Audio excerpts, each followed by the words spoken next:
पहला प्रश्न। कल प्रवचन सुनते समय ऐसा लगा कि मैं इस पृथ्वी पर नहीं, वरन मुक्त और असीम आकाश में एक ज्योति कण हूं। प्रवचन के बाद भी हल्केपन का, खालीपन का अनुभव होता रहा। उसी आकाश में भ्रमण करते रहने का जी होता रहा। ज्ञान, कर्म, भक्ति मैं नहीं जानता, लेकिन अकेला होने पर इसी स्थिति में डूबे रहने का जी होता है।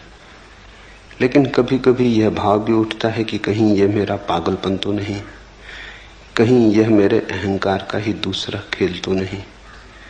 कृपा पूर्वक मेरा मार्गदर्शन करें।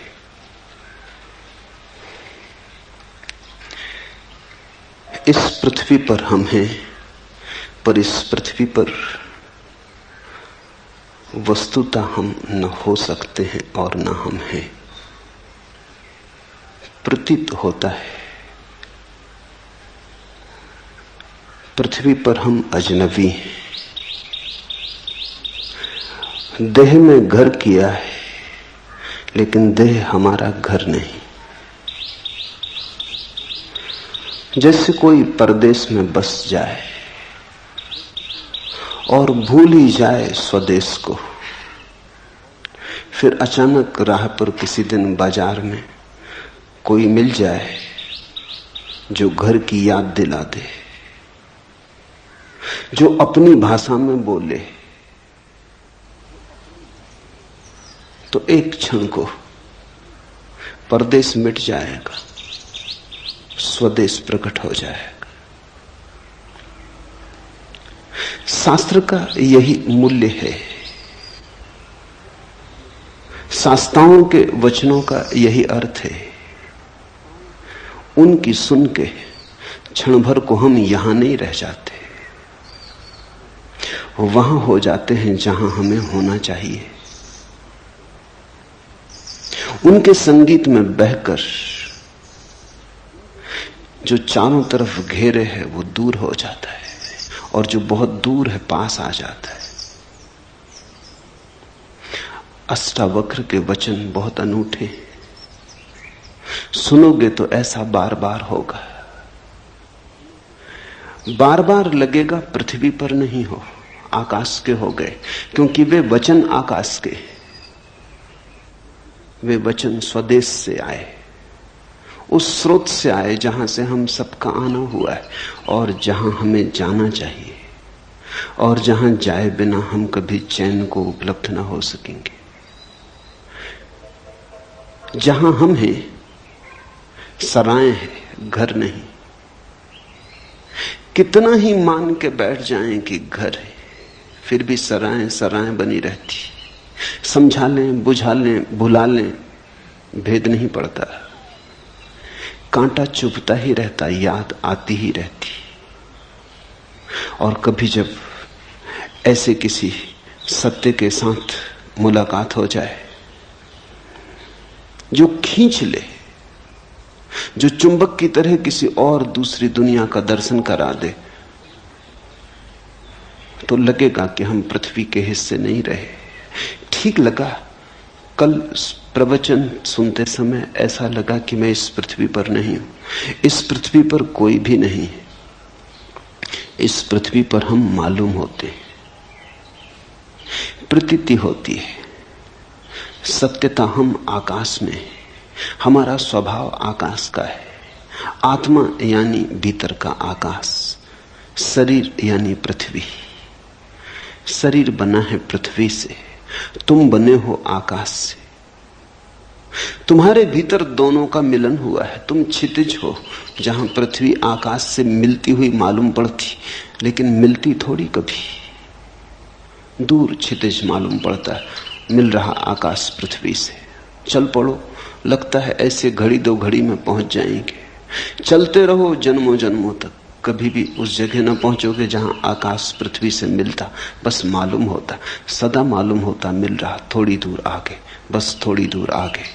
क्षितिज कहीं है नहीं, सिर्फ दिखाई पड़ता।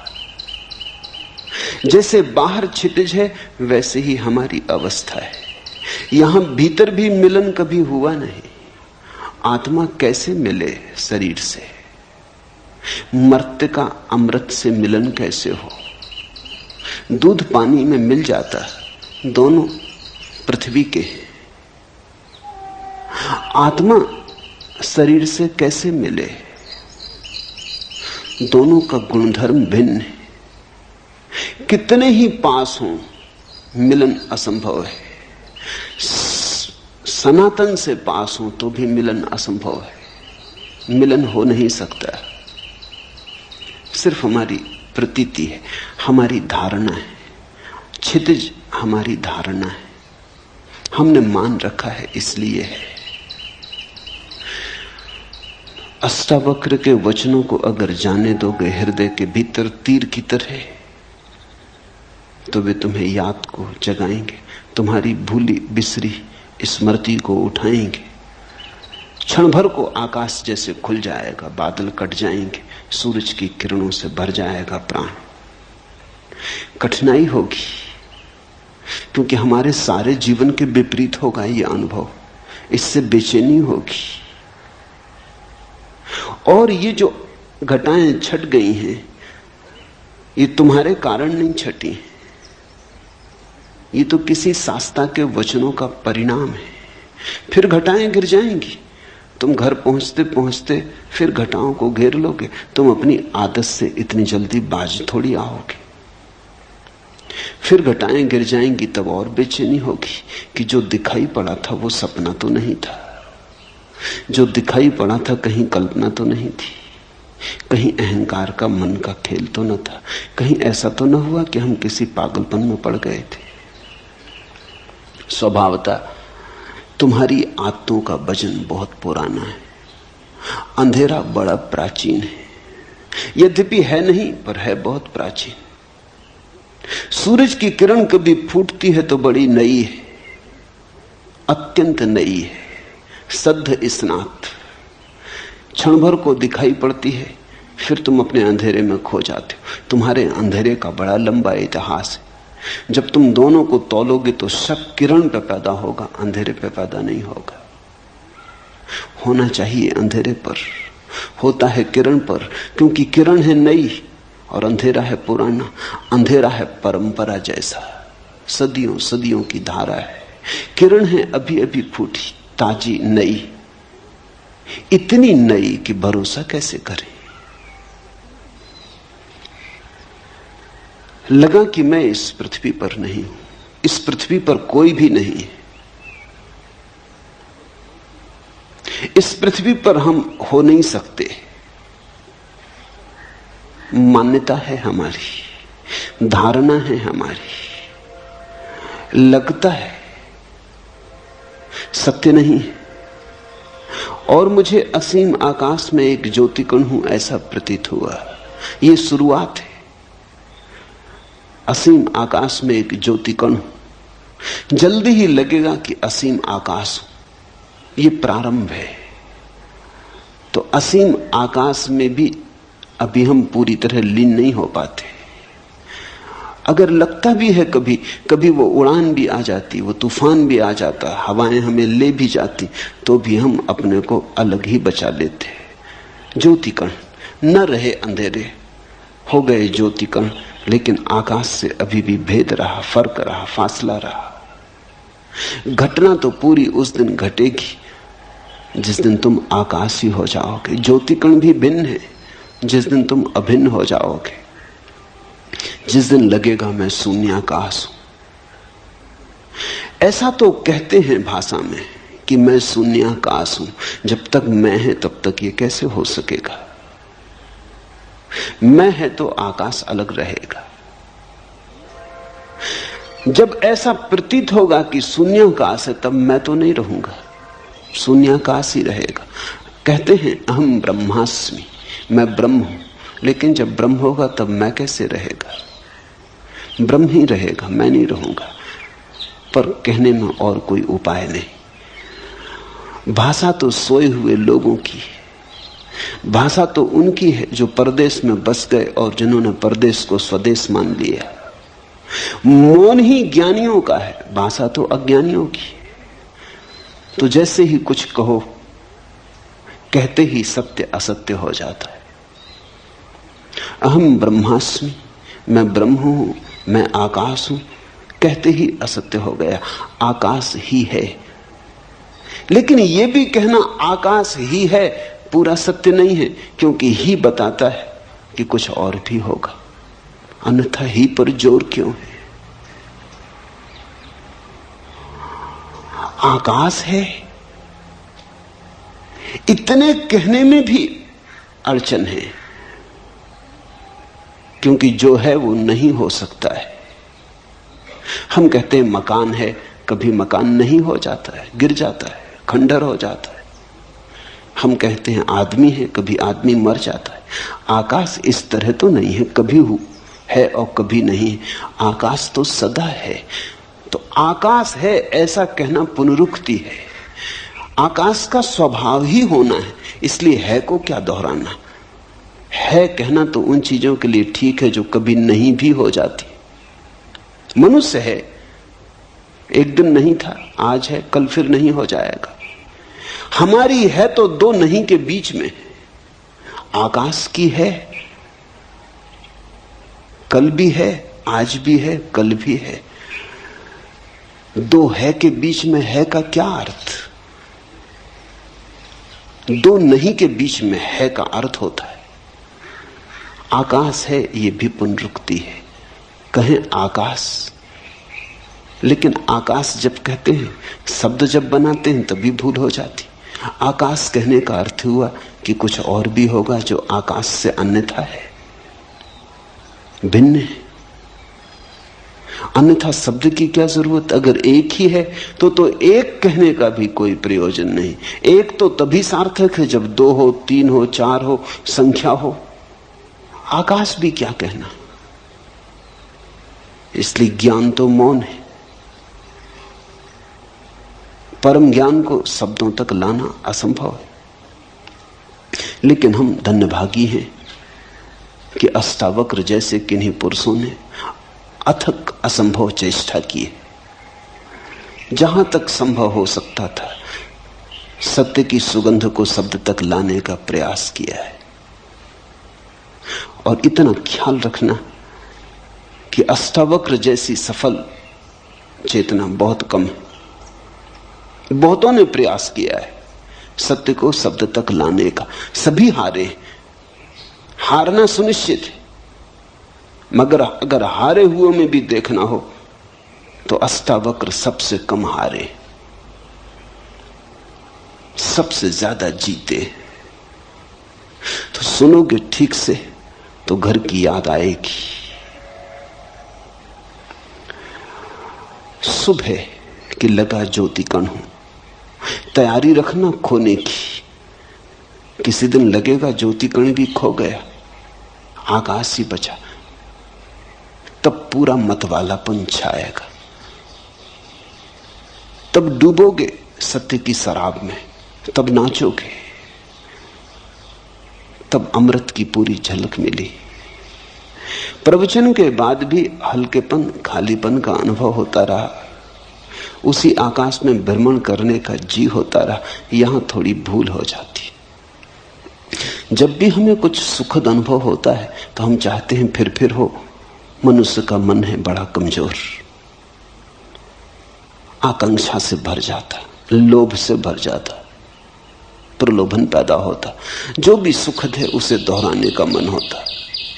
लेकिन एक बात ख्याल रखना, दोहराने में ही भूल हो जाती। जैसे ही तुमने चाहा फिर से हो, कभी ना होगा। क्योंकि जब पहली दफा हुआ था तो तुम्हारे चाहने से ना हुआ था, हो गया था, घटा था, तुम्हारा कृत्य ना था। यही तो अष्टावक्र का पूरा जोर है। सत्य घटता है, कृत्य नहीं है, घटना है। सुनते सुनते हुआ था, तुम कर क्या रहे थे? सुनने का अर्थ ही होता है कि तुम कुछ भी ना कर रहे थे, तुम शून्य भाव से बैठे थे, तुम मौन थे, तुम सजग थे, तुम जागे हुए थे, सोए नहीं थे। ठीक, लेकिन तुम कर क्या रहे थे? तुम केवल ग्राहक थे। तुम्हारी चित्त की दशा दर्पण की तरह थी, जो आ जाए झलक जाए, जो कहा जाए सुन लिया जाए। तुम कुछ उसमें जोड़ ना रहे थे। अगर तुम जोड़ रहे होते तो जो घटी है बात वो कभी ना घटती। तुम व्याख्या भी ना कर रहे थे। भीतर बैठे बैठे तुम ये ना कह रहे थे कि हाँ ठीक है, गलत है, मुझसे मेल खाता नहीं मेल खाता, शास्त्र में ऐसा कहा है कि नहीं कहा है। तुम तर्क ना कर रहे थे। अगर तुम तर्क कर रहे थे तो ये घटना ना घटती। जिनने पूछा है, स्वामी ओम प्रकाश सरस्वती ने, उन्हें मैं जानता हूं। तर्क से उनका चित्त बड़ा दूर है, संदेह विवाद से बहुत दूर है। जा चुके वे दिन। कभी किया होगा तर्क, कभी किया होगा संदेह, जीवन के अनुभव से पक गए। अब नहीं, वो बचपना मन में रहा, इसलिए घटना घट सकी। सुन रहे थे, कुछ करना रहे थे, बैठे थे, बैठे बैठे हो गया। तो जब पहली दफा तुम्हारे बिना किए हुआ, तो दूसरी दफा अगर तुमने चाहा कि हो जाए तो बाधा पड़ जाएगी। चाहे तो उसके होने का कारण थी ही नहीं। इसलिए जब ऐसी अभूतपूर्व घटनाएं घटे तो चाहना मत। जब घटे आनंद भाव से स्वीकार कर लेना, जब न घटे तो शिकायत मत करना, मांगना मत। मांगे कि चूके। मांग में जबरदस्ती, आग्रह, घटना चाहिए। एक दफा घट गया तो अब क्यों नहीं घटता है? ऐसा रोज होता है। जब यहां लोग ध्यान करने आते हैं, शुरू शुरू में ताजे और नए होते, कोई अनुभव नहीं होता तो घट जाता है। ये बड़ी हैरानी की बात है। इसे तुम समझना, अष्टावक्र को समझने में इससे सहायता मिलेगी। ये मेरे रोज का अनुभव है। जब लोग नए ताजे आते हैं और ध्यान का उन्हें कोई अनुभव नहीं होता तो घट जाता है। घट जाता तो आह्लाद से भर जाते, मगर वहीं गड़बड़ हो जाती। फिर मांग शुरू होती, आज जो हुआ कल हो, न केवल हो बल्कि और ज्यादा हो। फिर नहीं घटता। फिर वो मेरे पास आकर रोते हैं, वो कहते हैं हुआ क्या, कहां भूल हो गई? पहले घटा, अब नहीं घट रहा है। भूल यही हो गई कि पहले जब घटा तो तुमने मांगा न था, अब तुम मांग रहे हो। अब तुम्हारा मन निर्दोष ना रहा, मांग ने दूषित किया। अब तुम सरल ना रहे, अब तुम खुले ना रहे, मांग ने द्वार दरवाजे बंद किए। आकांक्षा जग गई, आकांक्षा ने सब विकृत कर दिया। वासना खड़ी हो गई, लोभ पैदा हो गया। ऐसा रोज होता है। जो लोग बहुत दिन से ध्यान कर रहे हैं, बहुत तरह की प्रक्रियाएं कर रहे हैं, उन्हें ध्यान बड़े मुश्किल से लगता है। उनका अनुभव बाधा बनता है।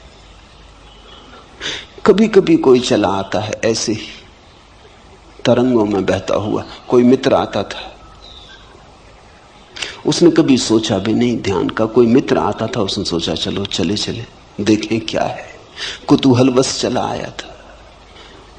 कोई वासना न थी, कोई अध्यात्म की खोज भी न थी, कोई चेष्टा भी न थी, ऐसे ही चला आया था।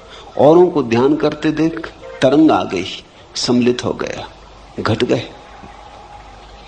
चौंका आदमी, मैं तो आया ही नहीं था ध्यान करने और ध्यान हो गया। बस फिर अड़चन। अब दोबारा जब आता है तो आकांक्षा है, मन में रस है, फिर से हो, लोभ है, पुनरुक्ति का भाव है। मन आ गया, मन ने सब खेल खराब कर दिए। जहां मन नहीं है वहां घटता है। ध्यान रखना, मन पुनरुक्ति की वासना है। जो हुआ सुखद फिर से हो, जो हुआ दुखद फिर कभी ना हो, यही तो मन है। मन चुनाव करता है, ये हो और ये ना हो, ऐसा बार बार हो और ऐसा अब कभी ना हो, यही तो मन है। जब तुम जीवन के साथ बहने लगते, जो हो ठीक, जो ना हो ठीक। दुख आए तो स्वीकार, दुख आए तो विरोध नहीं, सुख आए तो स्वीकार, सुख आए तो उन्माद नहीं। जब सुख और दुख में कोई सम होने लगता है, समता आने लगती है, जब सुख और दुख धीरे धीरे एक ही जैसे मालूम होने लगते हैं, क्योंकि कोई चुनाव ना रहा, अपने हाथ की कोई बात ना रही, जो होता है होता है, हम देखते रहते हैं। इसको अष्टावक्र कहते हैं साक्षी भाव। और वो कहते हैं साक्षी भाव सदा तो सब सदा। साक्षी भाव साक्षी को जगाता, भीतर बाहर समता ले आता है। समत्व साक्षी भाव की छाया है। या तुम समत्व में उपलब्ध हो जाओ तो साक्षी भाव चला आता है। वे दोनों साथ साथ चलते, वे एक ही घटना के दो पैर या दो पंख हैं। उसी आकाश में भ्रमण करने का जी होता रहता है। इससे सावधान होना, मन को मौका मत देना कि ध्यान की घड़ियों को खराब करे। इसी मन ने तो संसार खराब किया, इसी ने तो जीवन के सारे संबंध विकृत किए, इसी मन ने तो सारे जीवन को रेगिस्तान जैसा रूखा कर दिया। जहां बहुत फूल खिल सकते थे वहां सिर्फ कांटे हाथ में रह गए। अब इस मन को अंतर यात्रा पर साथ मत लाओ, इसे नमस्कार करो, इसे विदा दो, प्रेम से सही पर इसे विदा दो। इससे कहो बहुत हो गया, अब हम न मांगेंगे, अब जो होगा हम जागेंगे, हम देखेंगे। जैसे ही तुमने मांगा फिर तुम साक्षी नहीं रह सकते, तुम भोक्ता हो गए। ध्यान के भी भोक्ता हो गए तो ध्यान गया। भोक्ता का अर्थ यह है कि तुमने कहा इसमें मुझे रस आया, इससे मुझे सुख मिला।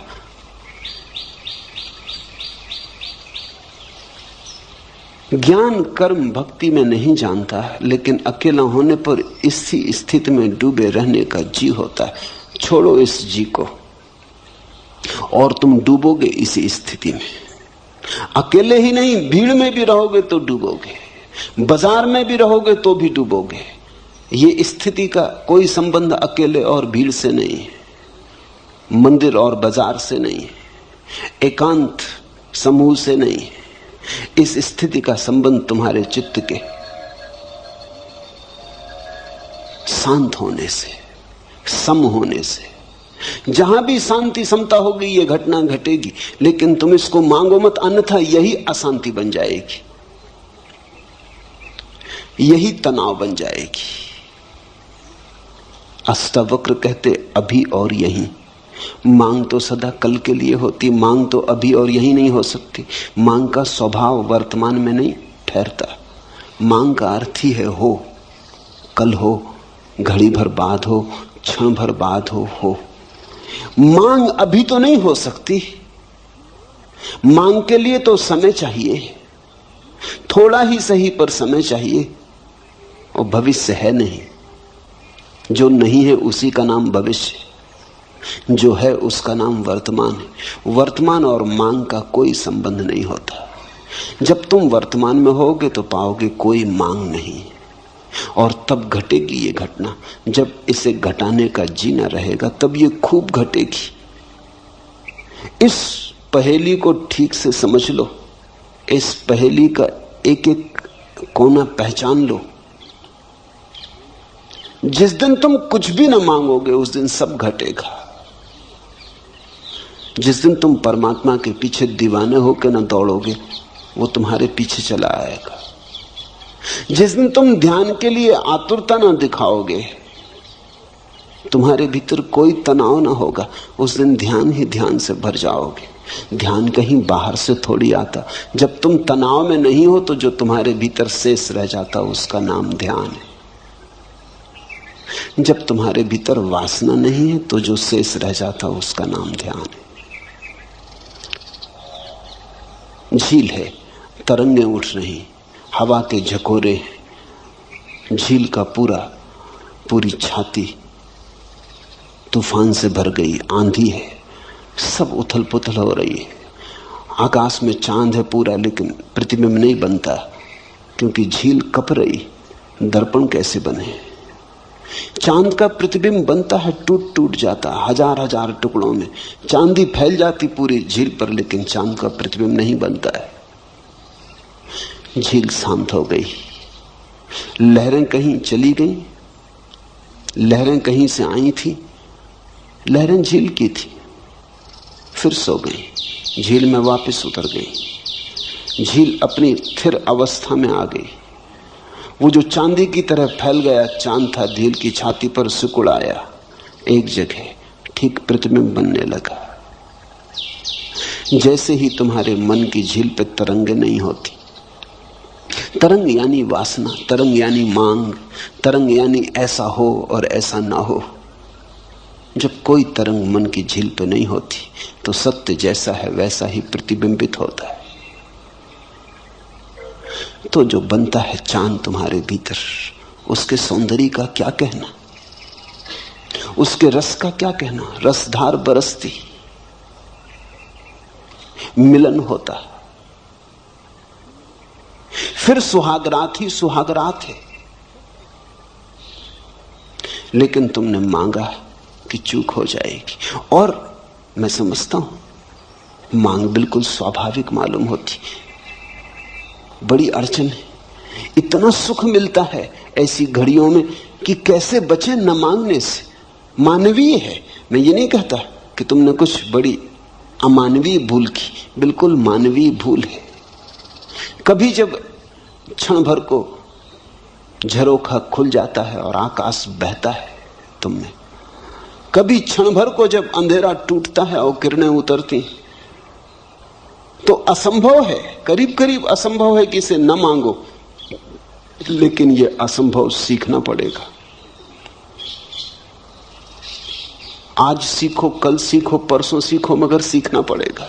जितनी जल्दी सीखो उतना उचित। अभी तैयार हो जाओ तो अभी घटना घटने को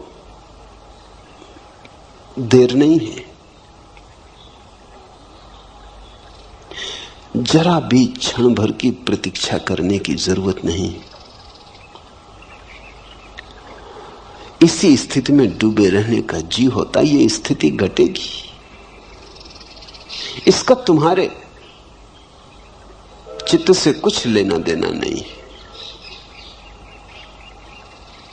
इसलिए तुम अपने चित्त को पीछे छोड़ो। वो जब बीच बीच में आए तब उसे बार बार कह दो कि क्षमा करो, बहुत हुआ, काफी हुआ, संसार खराब किया, परमात्मा तो खराब मत करो। जीवन के सारे सुख विकृत कर डाले, अब ये अंतरतम के सुख आ रहे हैं, इन्हें तो विकृत मत करो। सजग रह के मन को नमस्कार कर लो, विदा दे दो। धीरे धीरे धीरे धीरे ऐसी घड़ी आने लगेंगी, तुम्हारे अनुभव से ही आएंगी। जब मन नहीं होगा तत्क्षण फिर वही झरोका खुलता है, फिर बहती रसधार, फिर उतरता प्रकाश, फिर तुम आलोकित, फिर तुम मग्न, फिर तुम अमृत में डूबे। जब ऐसा बार बार होगा तो बात साफ हो जाएगी। तो फिर मन से तुम अपने को दूर रखने में कुशल हो जाओगे। जब घटे तब घट जाने देना, जब न घटे तब शांति से प्रतीक्षा करते रहना। आएगा, जो एक बार आया है बार बार आएगा। तुम भर मत मांगना, तुम भर बीच में मत आना, तुम भर बाधा मत देना। लेकिन कभी कभी ये भाव भी उठता है कि कहीं ये मेरा पागलपन तो नहीं। बुद्धि ऐसे भाव भी उठाएगी, क्योंकि बुद्धि ये मान ही नहीं सकती कि आनंद हो सकता है। बुद्धि दुख से बिल्कुल राजी। बुद्धि ने दुख को पूरी तरह स्वीकार किया है, क्योंकि बुद्धि दुख की जन्मदात्री। अपनी ही संतान को कौन स्वीकार नहीं करेगा। तो बुद्धि मानती है दुख है तो बिल्कुल ठीक है। लेकिन महासुख, जरूर कहीं कोई गड़बड़ हो गई। ऐसा कहीं होता है, कोई कल्पना हो गई, कोई सपना देखा, किसी देवा स्वप्न में खो गए, किसी सम्मोहन में उतर गए, जरूर कहीं कुछ पागलपन हो गया है। बुद्धि ऐसे बार बार कहेगी, इसे सुनना मत, इस पर ध्यान मत देना। अगर इस पर ध्यान दिया तो वे घटनाएं बंद हो जाएंगी, वे द्वार झरोखे फिर कभी ना खुलेंगे। एक बात ख्याल में रखना, आनंद सत्य की परिभाषा है। जहां से आनंद मिले वहीं सत्य है। इसलिए तो हमने परमात्मा को सच्चिदानंद कहा है। आनंद उसकी आखिरी परिभाषा है। सत्य से भी ऊपर, चित्त से भी ऊपर आनंद को रखा है, सच्चिदानंद कहा है। सत्य एक सीढ़ी नीचे, चित्त एक सीढ़ी नीचे, आनंद परम। जहां से आनंद बहे, जहां से आनंद मिले, फिर तुम चिंता मत करना, सत्य के करीब हो।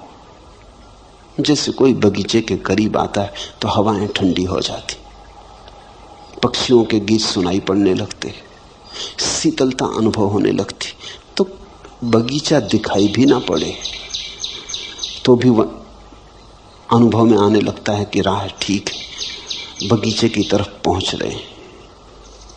ऐसे ही जैसे ही तुम सत्य की तरफ पहुंचने लगते हो, आनंद झरता है, शीतल होने लगता मन, संतुलन आने लगता है, सहिष्णुता बढ़ती है, सुख बढ़ता है, एक उमंग घेरे रहती अकारण।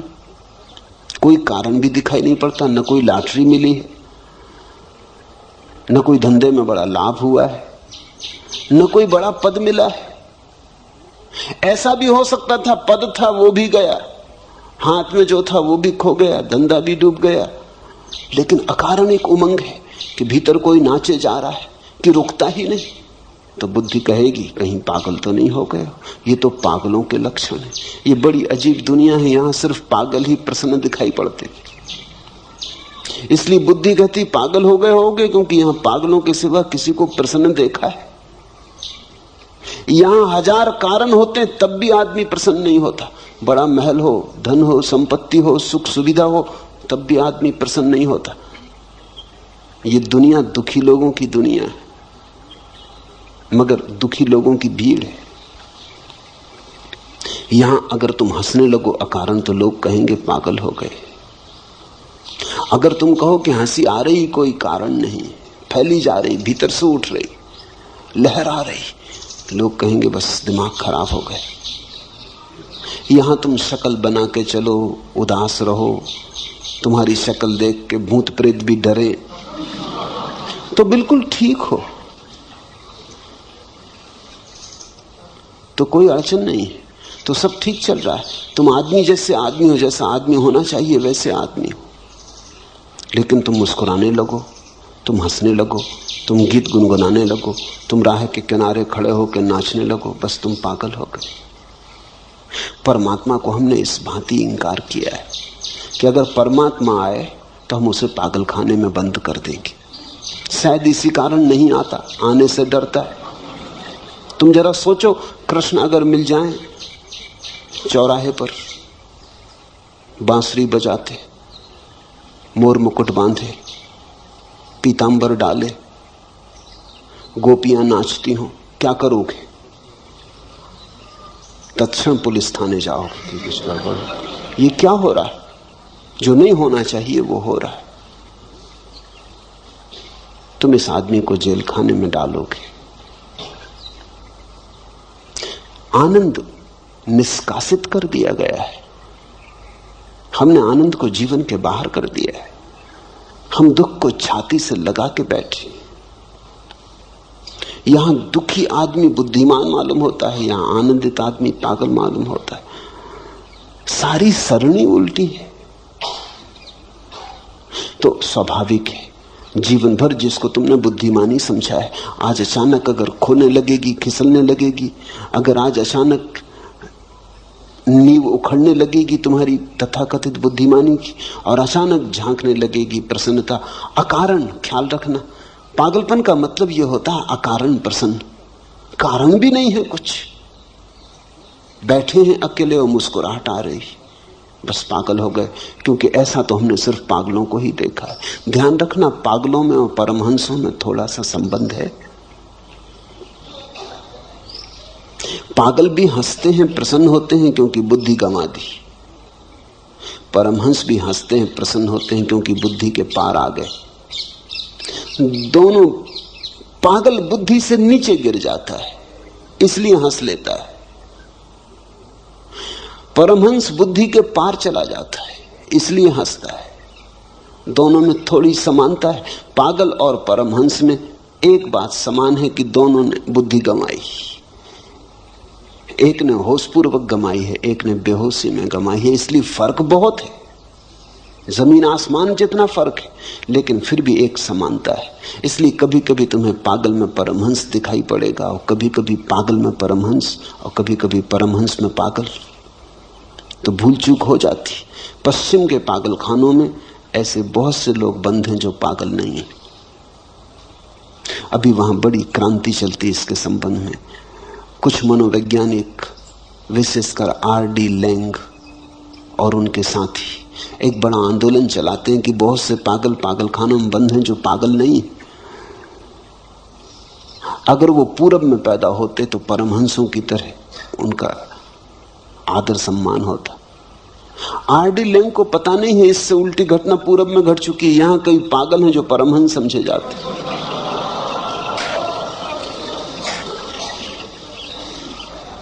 मगर आदमी आदमी है। यहां पूरब में कई पागल परमहंस समझ लिए गए, मगर भूल चूक होती क्योंकि दोनों की सीमाएं एक दूसरे पे पड़ जाती। तो ये शक स्वाभाविक है। एक ही बात ख्याल रखना है इसमें, आनंद बढ़ रहा हो घबराना मत। मगर आनंद पागलपन के कारण भी बढ़ सकता है। तो सुरक्षा की कसौटी क्या है? सुरक्षा की कसौटी यह है, तुम्हारा आनंद बढ़ रहा हो और तुम्हारे कारण किसी का दुख न बढ़ रहा हो तो बेफिक्री से जाना। तुम्हारा आनंद किसी की हिंसा, किसी पे आक्रमण, किसी को दुख देने पर निर्भर ना हो तो फिर पागलपन से डरने की कोई वजह नहीं है। अगर पागल भी हो रहे तो ये पागलपन बिल्कुल शुभ है, ठीक है। फिर बेझिझक इसमें प्रवेश कर जाना। डरने का कारण तो तभी है जब तुम किसी को नुकसान पहुंचाने लगो। तुम्हारे नाच से किसी को कोई बाधा नहीं है, लेकिन कोई सो रहा है, तुम उसकी छाती पे जाकर ढोल बजाकर नाचने लगो। तुम नाचो, इससे कुछ अड़चन नहीं है। तुम गुनगुनाओ राम का नाम, ये ठीक है। लेकिन माइक लगा के आधी रात में और तुम अखंड कीर्तन शुरू कर दो तो तुम पागल हो। हालांकि कोई तुमको पागल नहीं कह सकता, क्योंकि रामधुन कर रहे हैं, ऐसे कई पागल कर रहे हैं। वो कहते हैं अखंड कीर्तन कर रहे हैं, 24 घंटे की कथा की। सो न सो तुम्हारी मर्जी। अगर तुम बाधा डालो तो अधार्मिक हो। इतना ही ख्याल रखना, तुम्हारा आनंद हिंसात्मक ना हो, बस ये पर्याप्त है। तुम्हारा आनंद तुम्हारा निजी हो, इसके कारण किसी के जीवन में कोई बाधा ना पड़े, कोई पत्थर ना पड़े। तुम्हारा फूल खिले, लेकिन तुम्हारे फूल के खिलने के कारण किसी को कांटे न चुभे। इतना ही भर ख्याल रहे तो तुम ठीक दिशा में जा रहे हो। जहां तुम्हें लगे कि अब दूसरों को बाधा होने लगी, वहां थोड़े सावधान होना। वहां परमहंस की तरफ न जाके तुमने पागलपन का रास्ता पकड़ लिया। ओम प्रकाश से किसी को कोई दुख नहीं। बेझिझक बेधड़क जा सकते हो।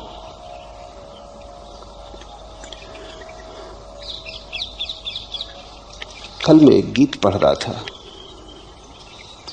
जो कुछ सुंदर था प्रेय काम में, जो अच्छा मंजा नया था सत्यसार, मैं बीन बीन कर लाया नैवेद्य चढ़ाया, पर यह क्या हुआ, सब पड़ा पड़ा कुम्हलाया, सूख गया मुरझाया, कुछ भी तो उसने हाथ बढ़ाकर नहीं लिया।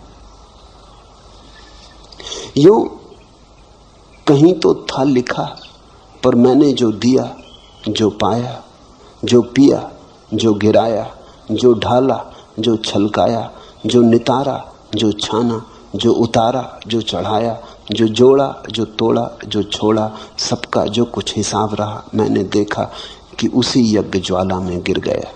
और उसी क्षण मुझे लगा कि अरे मैं तिर गया, ठीक है, मेरा सिर फिर गया। तिरता है आदमी सिर के फिरने से। परमात्मा को तुम चढ़ाओ चुन चुन के चीजें, अच्छी अच्छी चीजें, उससे कुछ ना होगा जब तक कि सिर ना चढ़े। सुनो, फिर जो कुछ सुंदर था प्रेम काम में, जो अच्छा मंजा नया था, सत्य सार में बीन बीन कर लाया, नैवेद्य चढ़ाया। पर यह क्या हुआ? सब पड़ा पड़ा कुम्हलाया, सूख गया मुरझाया, कुछ भी तो उसने हाथ बढ़ाकर नहीं लिया। तुम ले आओ सुंदरतम को खोजकर, बहुमूल्य को खोजकर, चढ़ाओ कोहिनूर, कुम्हलाएंगे। तोड़ो फूल कमल के, गुलाब के, चढ़ाओ, कुम्हलाएंगे। एक ही चीज वहां स्वीकार है, वो तुम्हारा सिर, वो तुम्हारा अहंकार, वो तुम्हारी बुद्धि, वो तुम्हारा मन। अलग अलग नाम है, बात एक ही है। वहां चढ़ाओ अपने को। और उसी क्षण मुझे लगा कि अरे मैं तिर गया, ठीक है, मेरा सिर फिर गया। लोग तो यही कहेंगे, ओम प्रकाश के सिर फिर गया। कहने दो लोगों को, लोगों के कहने से कोई चिंता नहीं। जब लोग तुमसे कहते हैं सिर फिर गया, तो वो इतना ही कर रहे हैं कि अपने सिर की रक्षा कर रहे हैं, और कुछ नहीं। जब लोग तुमसे कहते हैं तुम्हारा सिर फिर गया, तो वो ये कह रहे हैं कि बचाओ हमें, इधर इस तरफ मत आओ, हमें मत सुनाओ ये गीत, मत ये हंसी हमारे द्वार लाओ, मत दिखाओ हमें ये आंखें मदमस्त, ये खबरें, मत कहो हमसे। घबराहट है उनकी, भीतर उनके भी यही राग है, भीतर उनके भी ऐसी ही वीणा पड़ी है जो प्रतीक्षा करती जन्मों जन्मों से कि कोई छेड़ दे, मगर डर है, घबराहट है। बहुत कुछ उन्होंने झूठे जगत में बनाया है, बसाया है, कहीं उखड़ ना जाए। मैं इलाहाबाद में था, एक मित्र मेरे सामने ही बैठ के मुझे सुन रहे थे। लाखों लोगों ने मुझे मेरे सामने बैठ के सुना है, बहुत कम ऐसे लोग हैं जिन्होंने इतने भाव से सुना हो जैसा भाव से वो सुन रहे थे। उनकी आंखों से आंसुओं की धार बह रही थी। अचानक बीच में उठे, सभा भवन छोड़ के चले गए। मैं थोड़ा चौंका, ये क्या हुआ? पूछताछ की, संयोजक को कहा, वो बड़े प्रसिद्ध व्यक्ति थे, मैं तो जानता नहीं था, साहित्यकार थे, कवि थे, लेखक थे। संयोजक ने उनके घर जाके पूछा, उन्होंने कहा बाबा माफ करो। मैं घबरा गया। 20 मिनट के बाद मैंने कहा अब यहां से भाग जाना उचित, अगर थोड़ी देर और रहा तो कुछ से कुछ हो जाएगा। इस आदमी का तो सिर फिरा है, मेरा फिरा देखा।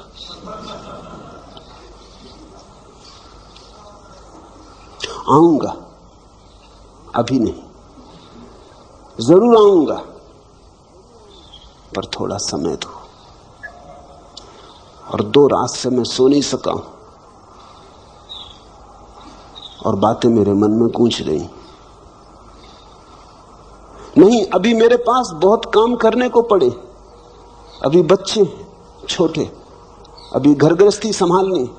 जरूर आऊंगा, तुम जाओ, उनसे कहना जरूर आऊंगा, लेकिन अभी नहीं। जब कोई तुमसे कहता है तुम्हारा सिर फिर गया, वो सिर्फ अपनी आत्मरक्षा कर रहा, वो ये कह रहा है कि ऐसा मान के कि तुम्हारा सिर फिर गया, मैं अपने आकर्षण को रोकता हूं।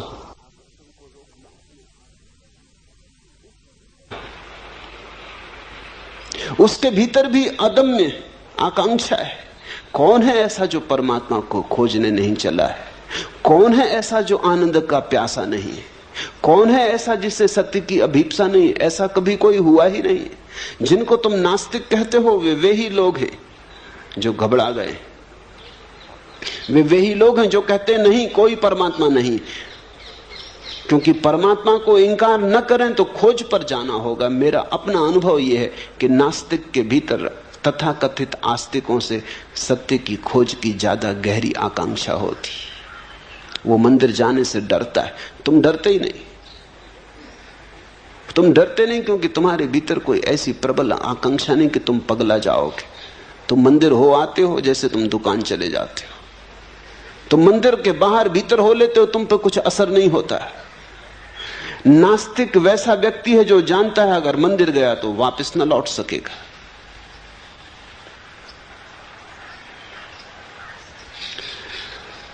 गया तो वैसा का वैसा वापस न लौट सकेगा। तो एक ही उपाय है, वो कहता है ईश्वर नहीं है, धर्म सब पाखंड है। वो अपने को बचा रहा है, समझा रहा है कि ईश्वर है ही नहीं तो मंदिर जाना क्यों? ईश्वर है नहीं तो क्यों उलझन में पड़ना, क्यों ध्यान, क्यों प्रार्थना? मेरे देखे नास्तिक के भीतर आत्मरक्षा चल रही है।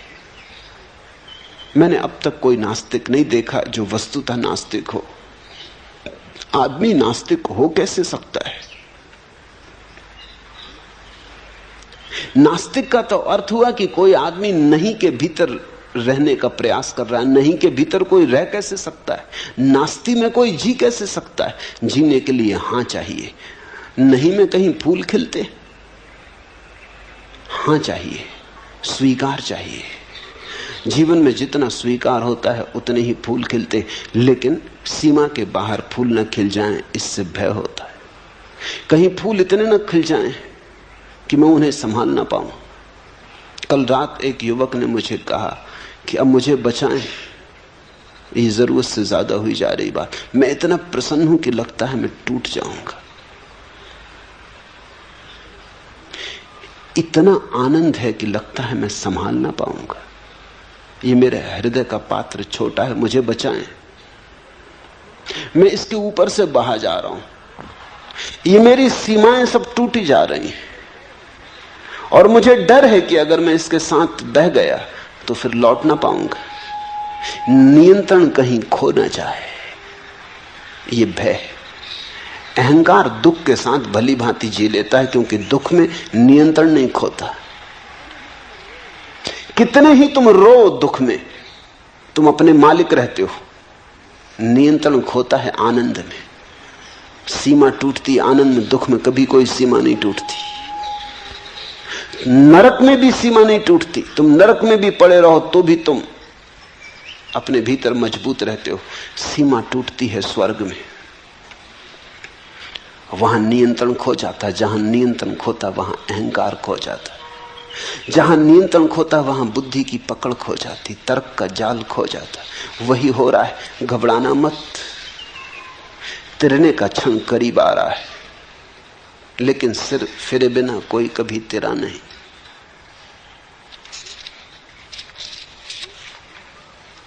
एक धुन की तलाश है मुझे जो ओंठों पर नहीं सिराओं में मचलती है, लावे सी दहकती है पिघलने के लिए। एक आग की तलाश है मुझे कि रोम रोम सीज उठे और मैं तार तार हो जाऊं। कोई मुझे जाली जाली बुंदे कि मैं पारदर्शी हो जाऊं।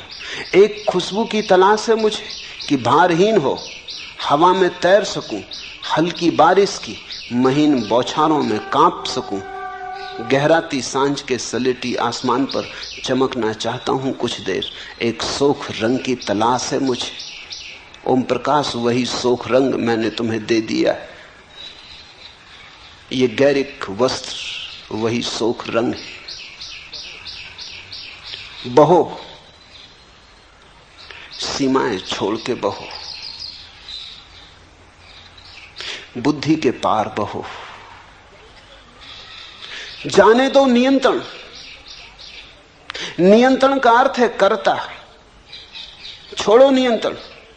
कर्ता अगर कोई है तो एक परमात्मा है। तुम परमात्मा से होड़ ना करो, उससे प्रतिस्पर्धा ना लो। उसके साथ संघर्ष मत करो, करो समर्पण, बहो उसकी धार के साथ, तिरोगे।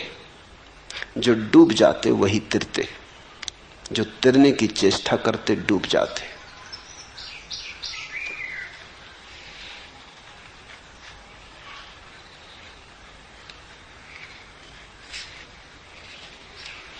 दूसरा प्रश्न, सदा से खोजियों का यह अवलोकन रहा है कि परमात्मा उपलब्धि अत्यंत दुस्साध्य घटना है, लेकिन आप जैसे बुद्ध पुरुष सदा से इस बात पर जोर देते रहे हैं कि परमात्मा अभी और यहीं घट सकता है। क्या बार बार यह कहना एक चुनौती और एक प्रयास करने की एक विधि है, एक उपाय है?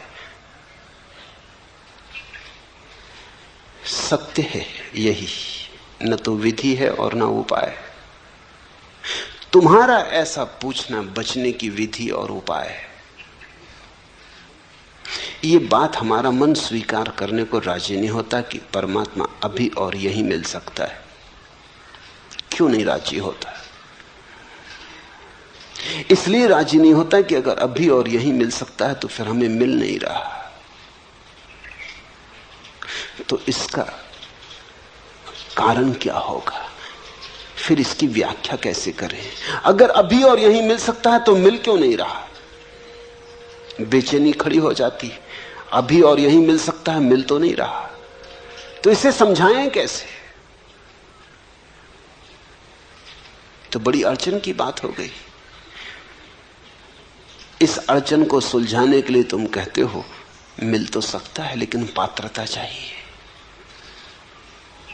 बुद्धि रास्ते निकालती, जहां उलझन खड़ी हो जाती उसे सुलझाती। रास्ता खोजना पड़ेगा, पात्रता खोजनी पड़ेगी, शुद्ध होना पड़ेगा, तब मिलेगा। और अगर अष्टावक्र कहते हैं अभी और यहीं मिल सकता तो जरूर इसमें कुछ कारण है। वो इसलिए कहते हैं ताकि तुम तीव्रता से प्रयास में लग जाओ, लेकिन लगना प्रयास में ही पड़ेगा। मन बड़ा होशियार है। अष्टावक्र की बात बिल्कुल सीधी साफ है, परमात्मा अभी और यहीं मिल सकता है क्योंकि परमात्मा कोई उपलब्धि नहीं है, परमात्मा तुम्हारा स्वभाव है। सारा जोर सीधा है, तुम परमात्मा हो। मिल सकने की बात ही गलत है। जब हम कहते हैं अभी और यहीं मिल सकता है तो इसका अर्थ इतना ही हुआ कि मिला ही हुआ है। जरा आंख खोलो और देखो। मिल सकते की भाषा ठीक नहीं है। मिल सकने में तो ऐसा लगता है तुम अलग हो और परमात्मा अलग है। तुम खोजने वाले हो, वो खोज का लक्ष्य, तुम यात्री हो, वो मंजिल। नहीं, अभी और यहीं मिल सकता है कि इतना ही अर्थ है कि तुम वही हो जिसे तुम खोज रहे हो। जरा अपने को पहचानो, आंख खोलो और देखो, या आंख बंद करो और देखो, मगर देखो। थोड़े दृष्टि की बात है, पात्रता की नहीं। पात्रता का तो अर्थ हुआ कि परमात्मा भी सौदा है। जैसे तुम बाजार में जाते हो तो कोई चीज 1000 रुपए की है, कोई लाख रुपए की है, कोई 10 लाख रुपए की है, हर चीज का मूल्य है। तो पात्रता का तो अर्थ हुआ कि परमात्मा का भी मूल्य है। जो पात्रता अर्जित करेगा, मूल्य चुकाएगा, उसे मिलेगा। तुम परमात्मा को भी बाजार में एक वस्तु बना देना चाहते हो। त्याग करोगे, तपस्या करोगे तो मिलेगा, मूल्य चुकाओगे तो मिलेगा। मुफ्त नहीं मिलता। तुम परमात्मा को खींच के दुकान पर रख देते हो, डब्बे में बंद कर देते हो, दाम लिख देते हो। तुम कहते हो इतने उपवास करो, इतना ध्यान करो, इतनी तपस्या करो, धूप में तपो, सर्दी आतप सहो, तब मिलेगा। कभी इस पर तुमने सोचा कि ये तुम क्या कह रहे हो? तुम ये कह रहे हो कि तुम्हारे कुछ करने से परमात्मा के मिलने का संबंध हो सकता है। तुम जो करोगे वो तुम्हारा किया ही होगा। तुम्हारा किया तुमसे बड़ा नहीं हो सकता। तुम्हारी तपस्या तुम्हारी ही होगी। तुम जैसी ही दीन, तुम जैसी ही मलिन, तुम्हारी तपस्या तुमसे बड़ी नहीं हो सकती। और तपस्या से जो मिलेगा उसकी भी सीमा होगी, क्योंकि सीमित से सीमित ही मिल सकता, असीम नहीं। तपश्चर्या से जो मिलेगा वो तुम्हारे ही मन की कोई धारणा होगी, परमात्मा नहीं। अष्टावक्र कह रहे हैं कि परमात्मा तो है ही, वही तुम्हारे भीतर धड़क रहा, वही तुम्हारे भीतर श्वास ले रहा, वही जन्मा है, वही विदा होगा, वही अनंत काल से अनंत अनंत रूपों में प्रकट हो रहा है। कहीं वृक्ष है, कहीं पक्षी है, कहीं मनुष्य है। परमात्मा है, उसके अतिरिक्त कुछ भी नहीं। इस सत्य की प्रतिभिज्ञा, इस सत्य का स्मरण। मैंने सुना है एक सम्राट अपने बेटे पर नाराज हो गया, उसे देश निकाला दे दिया। सम्राट का बेटा था, कुछ और तो करना जानता नहीं था, क्योंकि सम्राट के बेटे ने कभी कुछ किया न था, भीख ही मांग सकता था। जब कोई सम्राट न रह जाए तो भिखमंगे के सिवा और कोई उपाय नहीं बचता। भीख मांगने लगा। 20 वर्ष बीत गए, भूल ही गया। अब 20 वर्ष कोई भीख मांगे तो याद रखना कि मैं सम्राट हूं, असंभव, कष्टपूर्ण होगा। भीख मांगने में कठिनाई पड़ेगी। यही उचित है कि भूल ही जाओ। वो भूल ही गया था, अन्यथा भीख कैसे मांगे? सम्राट और भीख मांगे। द्वार द्वार, दरवाजे दरवाजे भिक्षा पात्र लेके खड़ा हो, होटल में, रेस्तरां के सामने भीख मांगे, जूठन मांगे। सम्राट को भुला ही देना पड़ा, विस्मृत ही कर देना पड़ा। वो बात ही गई। वो जैसे अध्याय समाप्त हुआ, वो जैसे कि कहीं कोई सपना देखा होगा, कि कोई कहानी पढ़ी होगी, कि फिल्म देखी होगी, अपने से क्या लेना देना। 20 साल बाद जब सम्राट बूढ़ा हो गया, उसका बाप, तो वो घबराया। एक ही बेटा था, वही मालिक था। उसने अपने वजीरों को कहा, उसे खोजो और जहां भी हो उसे ले आओ। कहना बाप ने क्षमा किया। अब क्षमा होना क्षमा का कोई अर्थ नहीं, मैं मर रहा हूं। अब ये राज्य कौन संभालेगा? ये औरों के हाथ में जाए, इससे बेहतर है मेरे खून के हाथ में जाए। बुरा भला जैसा भी है, उसे ले आओ। जब वजीर पहुंचे तो वो एक होटल के सामने पैसे मांग रहा था, टूटा सा पात्र लिए, नंगा था, पैरों में जूते नहीं थे, भरी दोपहरी थी, गर्मी के दिन थे, लू बहती थी, पैर जल रहे थे, और वो मांग रहा था कि मुझे जूते खरीदने हैं, इसके लिए कुछ पैसे मिल जाएं। कुछ पैसे उसके पात्र में पड़े थे। रथ आके रुका, वजीर नीचे उतरा, वजीर ने गिर के उसके चरण छुए। होने वाला सम्राट था। जैसे ही वजीर ने उसके चरण छुए, एक क्षण में घटना घट गई। 20 साल जिसकी याद ना आई थी कि मैं सम्राट हूं, फिर ऐसा थोड़ी लगा रहा कि वो बैठा, उसने सोचा और विचारा और तपश्चर्या की और ध्यान किया कि याद करूं ना। एक क्षण में, पल भी ना लगा। एक क्षण में रूपांतरण हो गया। यह आदमी और हो गया।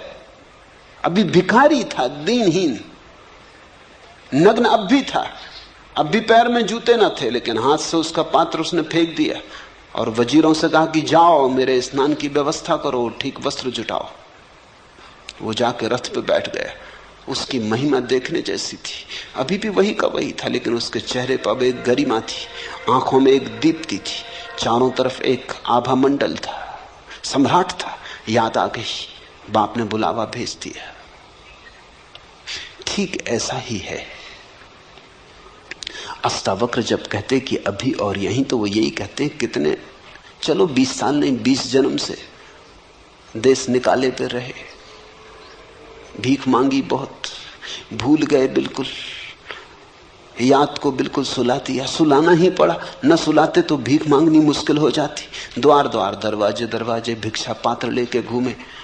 अष्टावक्र ये कह रहे हैं, आ गया बुलावा, जागो, भिखमंगे तुम नहीं हो, सम्राट के बेटे हो। अगर कोई ठीक से सुन लेगा तो घटना सुनने में ही घट जाएगी। यही अष्टावक्र गीता का महात्म्य है, महिमा है। कोई आग्रह नहीं कि कुछ करो, सिर्फ सुन लो, सिर्फ सत्य को पहुंचने दो तुम्हारे हृदय तक, बाधा मत बनो, ग्राहक रहो, सिर्फ सुन लो। पहुंच जाए ये तीर तुम्हारे हृदय में, इसकी चोट बस पर्याप्त। जन्मों जन्मों की विस्मृति टूट जाएगी, स्मरण लौट आएगा। तुम परमात्मा हो। इसलिए वे कहते हैं अभी और यहीं। अब तुम तरकीबें मत खोजो। तुम कहते हो शायद ये विधि होगी, उपाय होगा कि लोगों की त्वरा बढ़े, तीव्रता बढ़े। स्वामी योग चिन्मय ने पूछा है, चिन्मय के पास, चिन्मय की बुद्धि में चेष्टा, प्रयास, तप जरूरत से ज्यादा है। साधारण योगी की जो पकड़ होती वैसी पकड़ है। ये अष्टावक्र के वचन साधारण योगी के लिए नहीं है, असाधारण प्रज्ञावान जो सुन के ही जाग जाए। चिन्मय थोड़े हठ योगी, काफी पिटाई हो तो थोड़े बहुत चलेंगे। कोड़े को देख के, उसकी छाया को देख के नहीं चल सकते। हंसना मत, क्योंकि चिन्मय जैसे ही अधिक लोग हैं। हंस के तुम ये मत सोचना कि तुमने हंस लिया तो तुम चिन्मय से भिन्न हो, कि देखो तुम तो हंसे। चिन्मय ने कम से कम हिम्मत करके पूछा, तुमने पूछा नहीं, बस इतना ही फर्क है। हो तुम भी वही। ये अष्टावक्र की गीता पूरी हो जाएगी। और अगर तुम परमात्मा न हो गए तो समझ लेना कि वही हो, कोई फर्क नहीं। अगर इस सुनने सुनने में तुम जाग जाओ और परमात्मा हो जाओ तो ही कोड़े की छाया ने काम किया। सदा से खोजियों का यह अवलोकन रहा है कि परमात्मा उपलब्धि अत्यंत दुसाध्य घटना है। खोजी शुरू से ही भ्रांत है। खोजी का अर्थ ही यह है कि वो मान लिया है कि परमात्मा को खोजना है, कि परमात्मा को खो दिया है। उसने एक बात तो मान ही ली कि खो दिया परमात्मा को। ये भी कोई बात हुई कि खो दिया परमात्मा को? परमात्मा को खो कैसे सकते हो? मेरे पास लोग आते, वो कहते परमात्मा खोजना। मैं कहता हूं चलो ठीक, खोजो, लेकिन खोया कहां, कब खोया? वो कहते इसका तो कुछ पता नहीं, पहले इसका तो तुम ठीक से पता कर लो, कहीं ऐसा ना हो कि खोया ही ना हो। कभी कभी ऐसा हो जाता है कि चश्मा नाक पे चढ़ा है और उसी चश्मे से देख के चश्मा खोज रहे हैं।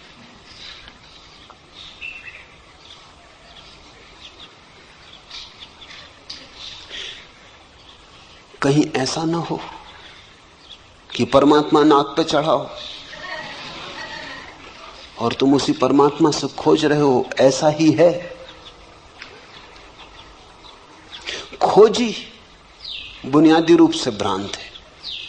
उसने एक बात तो मान ली कि परमात्मा खो दिया है, या परमात्मा को अब तक खोजा नहीं, पाया नहीं, वो कहीं दूर है, उसे खोजना है। खोज से कभी परमात्मा नहीं मिलता। खोज खोज के तो इतना ही पता चलता है, खोजने में कुछ भी नहीं है।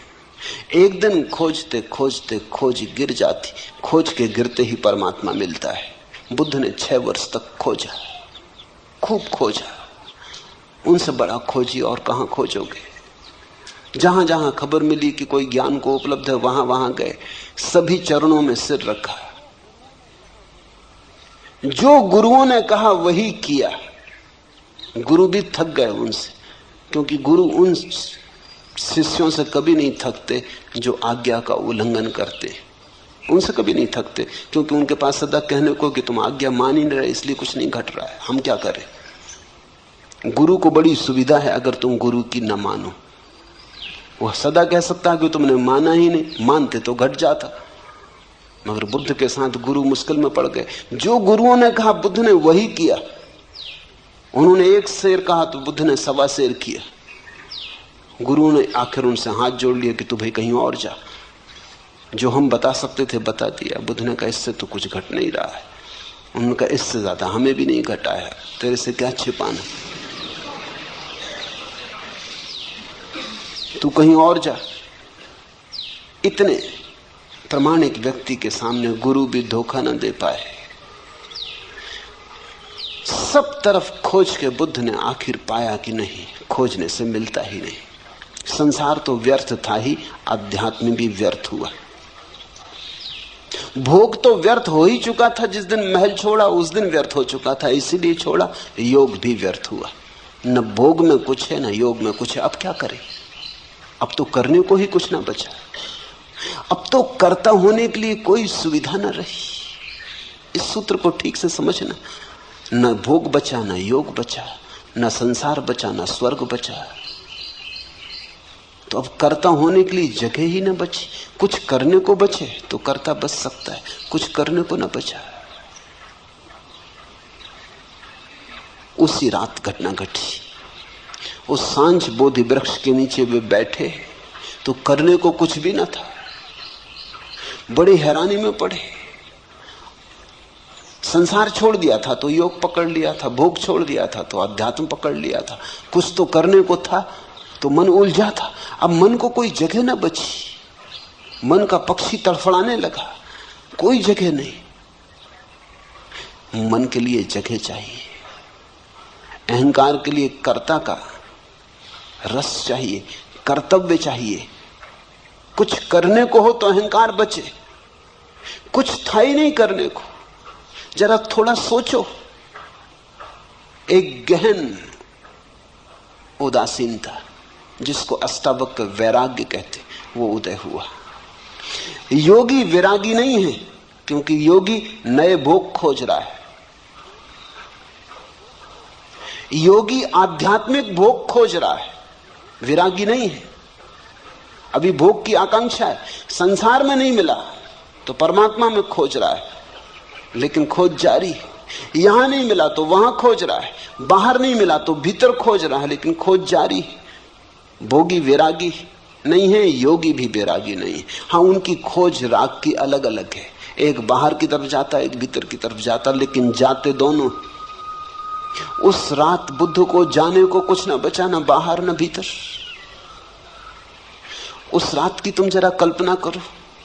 उस रात को जरा जगाओ और सोचो कि कैसी वो रात रही होगी। उस दिन पहली दफा विश्राम उपलब्ध हुआ, जिसको अष्टावक्र कहते हैं, जो चित्त में विश्राम को उपलब्ध हो जाए तो सत्य उपलब्ध हो जाता। उस दिन विश्राम उपलब्ध हुआ। जब तक कुछ करने को शेष है तब तक श्रम जारी रहता है। जब तक कुछ करने को शेष है तनाव जारी रहता। अब तनाव करके भी क्या करना? शरीर भी ढीला छूट गया, मन भी ढीला छूट गया। वो उस वृक्ष के नीचे पड़ गए और सो गए। सुबह जब उनकी आंख खुली तो ऐसी खुली जैसी सबकी खुलनी चाहिए। सुबह जब आंख खुली तो पहली दफा खुली। सदियों सदियों से बंद थी वो आंख खुली। सुबह जब आंख खुली तो भोर का आखिरी तारा डूबता था। उस भोर के आखिरी तारे को उन्होंने डूबते हुए देखा।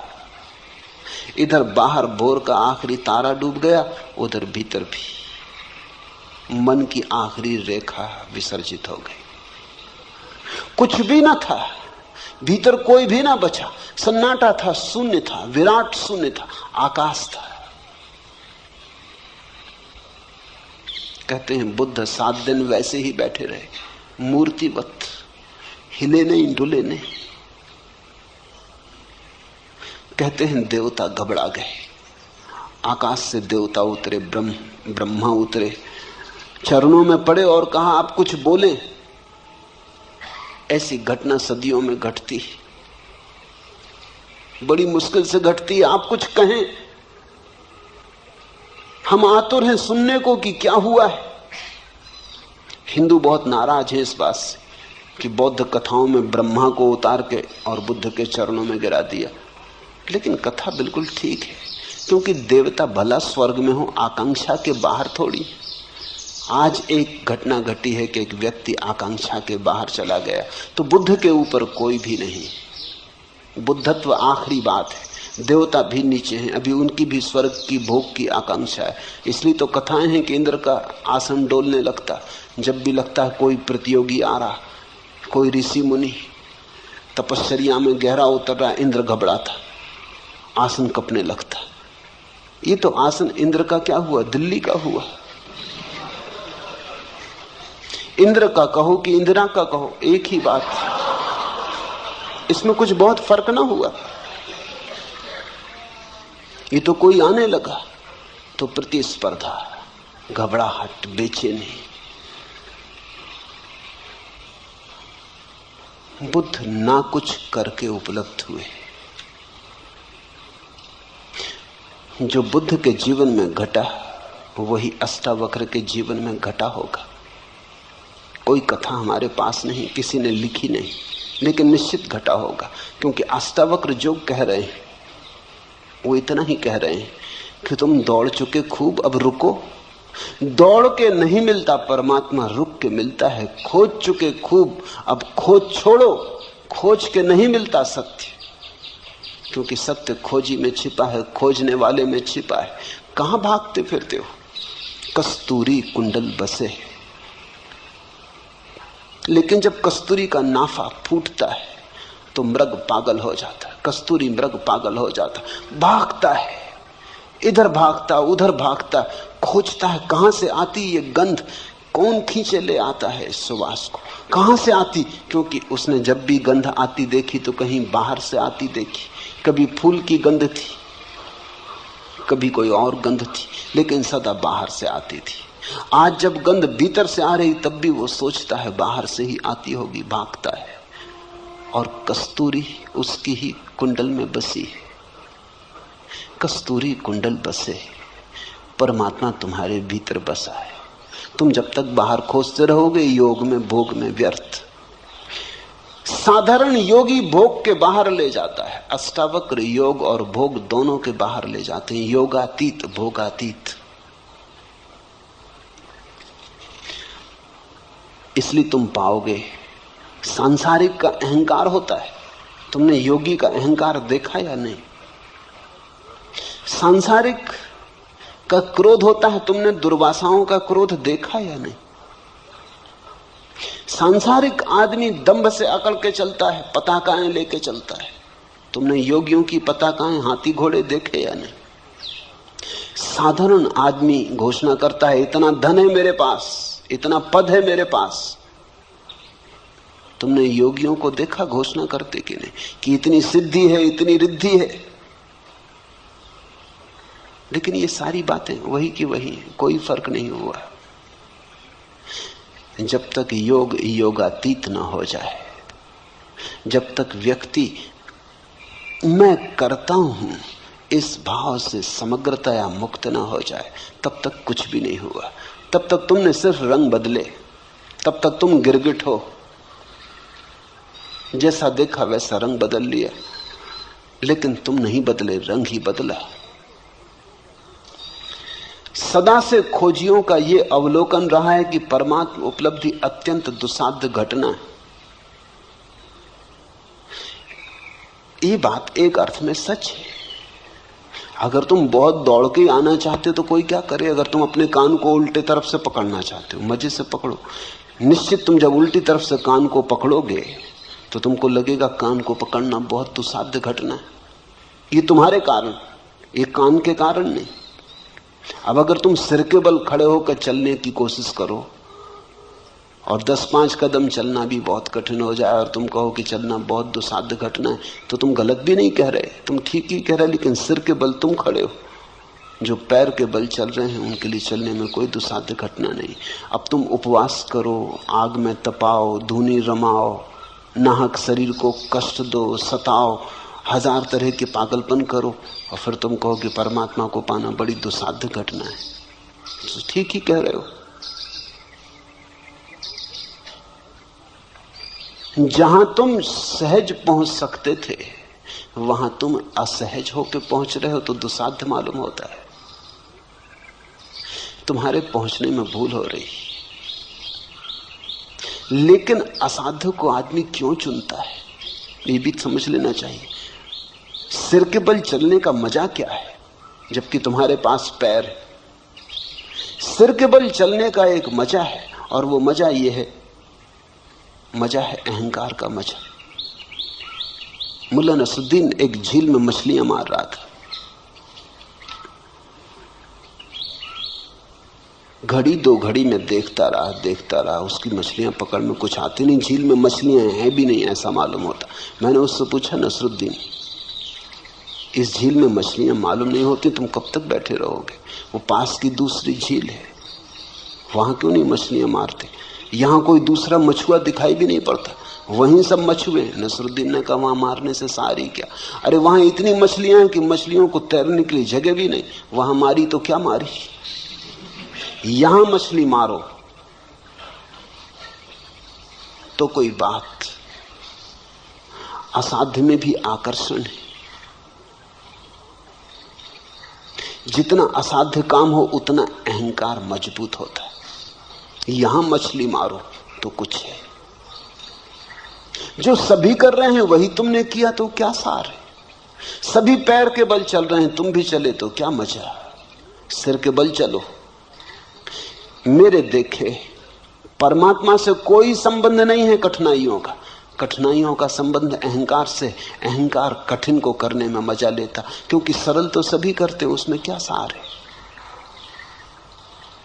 अगर तुम किसी से कहो कि हम पैर के बल चलते, तो लोग कहेंगे तुम्हारा दिमाग खराब हो गया, सभी चलते। लेकिन अगर तुम सिर के बल चलो तो अखबारों में नाम छपेगा, तो लोग तुम्हारे पास आने लगेंगे, लोग तुम्हारे चरणों में सिर झुकाएंगे कि तुम्हें कोई सिद्धि मिल गई कि तुम सिर के बल चलते हो। अहंकार की पूजा तभी हो सकती जब तुम कुछ असाध्य करो। जैसे हिलेरी चढ़ गया एवरेस्ट पर, तो सारी दुनिया में खबर हुई। अब तुम जाओ और पूना की छोटी मोटी पहाड़ी पे चढ़ के खड़े हो जाओ और झंडा लगाने लगो, और तुम कहो कोई अखबार वाला भी नहीं आ रहा, कोई फोटोग्राफर भी नहीं आ रहा, मामला क्या है? आखिर ये भेदभाव क्यों हो रहा है?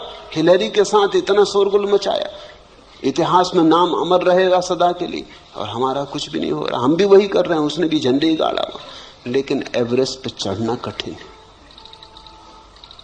50-60 साल से लोग चढ़ने की कोशिश कर रहे थे, तब एक आदमी चढ़ पाया। इसलिए धीरे धीरे वहां रास्ता बन जाएगा, बस जाने लगेगी, कभी ना कभी जाएगी। कोई सदा इतनी देर तक एवरेस्ट अपने को बचा नहीं सकता आदमी से। जब एक आदमी पहुंच गया तो सिलसिला शुरू हो गया। अभी कुछ देर पहले औरतें भी पहुंच गई, जब औरतें भी पहुंच गई तब और पहुंचने को क्या बाकी रहा? अब सब धीरे धीरे पहुंच रहे हैं। थोड़े दिन में वहां होटलें और बसें और सब पहुंच जाएंगी।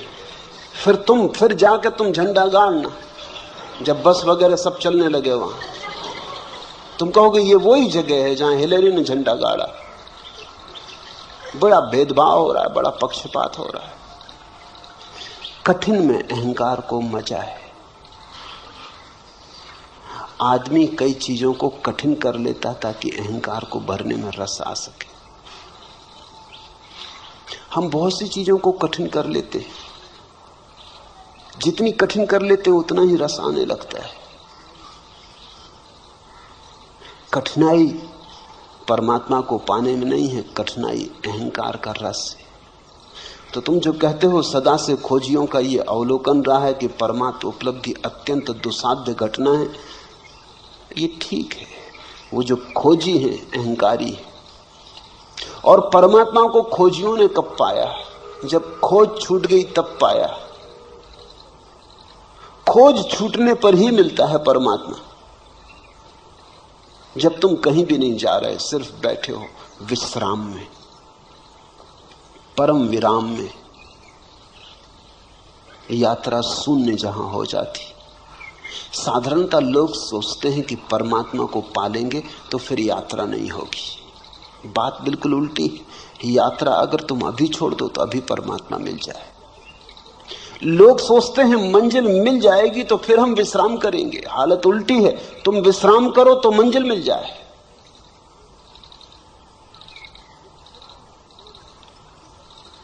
विश्राम ध्यान और समाधि का सूत्र है, श्रम अहंकार का सूत्र है। इसलिए तुम पाओगे कि जितना जिस धर्म के भीतर श्रम की व्यवस्था है साधु के लिए, उतना ही अहंकारी साधु होगा। जैनियों का साधु जितना अहंकारी, उतना हिंदुओं का नहीं। क्योंकि जैन साधु कहेगा हिंदू साधु इसमें रखे क्या, कोई भी हो जाए। जैन साधु कठिन मामला है। एक बार भोजन, अनेक अनेक उपवास, सब तरह की कठिनाइयां। फिर जैनों में भी दिगंबर और श्वेतांबरों के साधु हैं। दिगंबर साधु कहते हैं श्वेतांबरों में क्या रखा, कपड़े पहने बैठे। साधु तो दिगंबर का है, इसलिए दिगंबर साधु में तुम जैसे अहंकार को चमकता हुआ पाओगे, कहीं भी ना पाओगे। देह तो सूखी होगी, हड्डी हड्डी होगी, क्योंकि बहुत उपवास, नग्न रहना, धूप ताप सहना, लेकिन अहंकार बड़ा प्रज्वलित होगा। अकड़ उसकी वैसी जैसी हिलेरी की। हिंदुस्तान में मुश्किल से 20 दिगंबर मुनि है, श्वेतांबर मुनि तो 5-7 हजार। हिंदुओं के तो सन्यासी 50 लाख। और अगर मेरी चले तो सारी दुनिया को सन्यासी कर दो। इसलिए मेरे सन्यासी होने में तो अहंकार हो ही नहीं सकता, क्योंकि कोई मैं कह ही नहीं रहा हूं कि तुम ऐसा करो वैसा करो। ये बहुत ही सरल मामला है। तुम गेरुए कपड़े पहन लो, सन्यासी हो गए। सन्यास सरल हो तो अहंकार को मजा कहां। मेरे पास लोग आते हैं, वो कहते हैं कि सन्यास आप देते हैं तो इसके लिए कोई विशेष आयोजन करना चाहिए। विशेष आयोजन सन्यास के लिए? वो ठीक कहते हैं, क्योंकि ऐसा होता है। अगर जैन दीक्षा होती तो देखा कैसा बैंड बाजे, घोड़ा इत्यादि बजता है और सब मजा आता है और लगता है कोई बड़ी घटना घट रही, कोई सिंहासन पर चढ़ाया जा रहा। सन्यास भी सिंहासन जैसा हो गया और लोग जय जयकार करते हैं कि कोई बड़ी घटना घटी।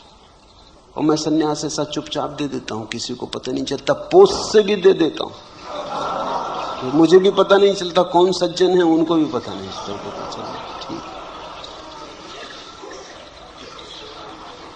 मेरे देखे सन्यास सरल होना चाहिए। मेरे देखे परमात्मा विश्राम में मिलता है, अहंकार में नहीं। कृत्य नहीं है, खोज नहीं है, परमात्मा मिला ही हुआ। तुम जरा हल्के हो जाओ, तुम जरा शांत हो जाओ, तुम जरा रुको, अचानक तुम पाओगे वो सदा से था।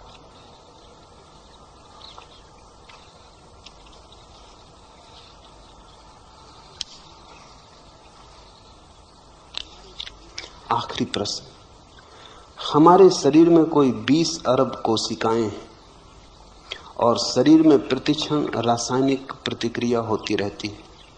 आप या अष्टावक्र जब कहते हैं कि दृष्टा बनो, तब यह बात आप किससे कहते हैं? ये कौन है जो कह रहा है कि शरीर में 20 अरब कोशिकाएं हैं? निश्चित ही कोशिकाएं नहीं कह रहे। एक कोशिका बाकी कोशिकाओं का हिसाब भी नहीं लगा सकती। ये 20 अरब कोशिकाएं हैं शरीर में, अरबों खरबों सेल हैं शरीर में। ये कौन कह रहा है? ये किसने पूछा? ये किसको पता चला? जरूर तुम्हारे भीतर कोशिकाओं से भिन्न कोई है जो गिनती कर लेता कि 20 करोड़ कोशिकाएं। हमारे शरीर में कोई 20 अरब कोशिकाएं हैं और शरीर में प्रतिक्षण रासायनिक प्रतिक्रिया होती रहती है। आप या अष्टावक्र जब कहते हैं कि दृष्टा बनो, तब यह बात आप किससे कहते हैं? उसी से जो कह रहा है कि 20 अरब कोशिकाएं हैं। यदि मस्तिष्क की कोशिकाओं से कहते हैं तो बात व्यर्थ है, क्योंकि बुद्धि नश्वर है। नहीं, हम कह भी नहीं रहे मस्तिष्क की कोशिकाओं से, हम तुमसे कह रहे हैं। अष्टावक्र भी तुमसे बोल रहे हैं। अष्टावक्र इतने बुद्धू नहीं कि तुम्हारे मस्तिष्क की कोशिकाओं से बोल रहे हैं, तुमसे बोल रहे हैं। तुम्हारा होना तुम्हारी कोशिकाओं के पार है। तुम कोशिकाओं का उपयोग कर रहे हो, सच। जैसे कार में बैठा हुआ ड्राइवर कार चला रहा है, दौड़ा जा रहा है, कार की गति से दौड़ा जा रहा है, 100 मील प्रति घंटे चला जा रहा है, लेकिन फिर भी वो जो ड्राइवर भीतर है वो कार नहीं है। और अगर एक सिपाही सीटी बजाए कि रुको, और वो पूछे कि किससे कह रहे हैं, कार के इंजन से, क्योंकि चल तो इंजन रहा है। किससे कह रहे हैं, पेट्रोल से, क्योंकि चला तो पेट्रोल रहा है। किससे कह रहे हैं, पहियों से, क्योंकि दौड़ तो पहिए रहे हैं। तो क्या कहेगा पुलिस का सिपाही? वही मैं तुमसे कहता हूं कि सीटी तुम्हारे लिए बजा रहे हैं।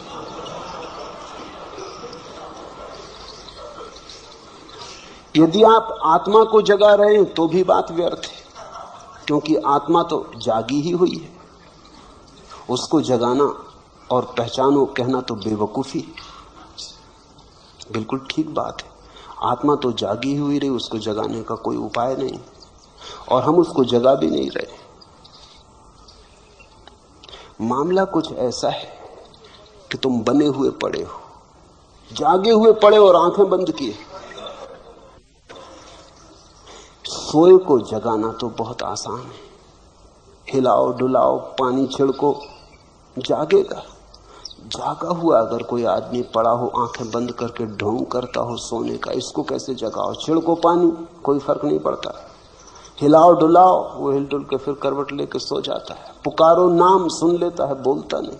ऐसी तुम्हारी हालत है। जागे हुए को जगाना कोई अर्थ नहीं रखता, लेकिन जागा हुआ सोने का बहाना कर रहा है। इसलिए जगाने की जरूरत है। सोए हुए को जगा नहीं रहे, क्योंकि आत्मा सो नहीं सकती। जो सोया है वो शरीर है, जो शरीर है उसे जगाया नहीं जा सकता, और जो आत्मा जागी हुई है उसे जगाने का कोई अर्थ नहीं। बिल्कुल ठीक कहते हो, बड़े ज्ञान की बात कह रहे हो, मगर उधार होगी,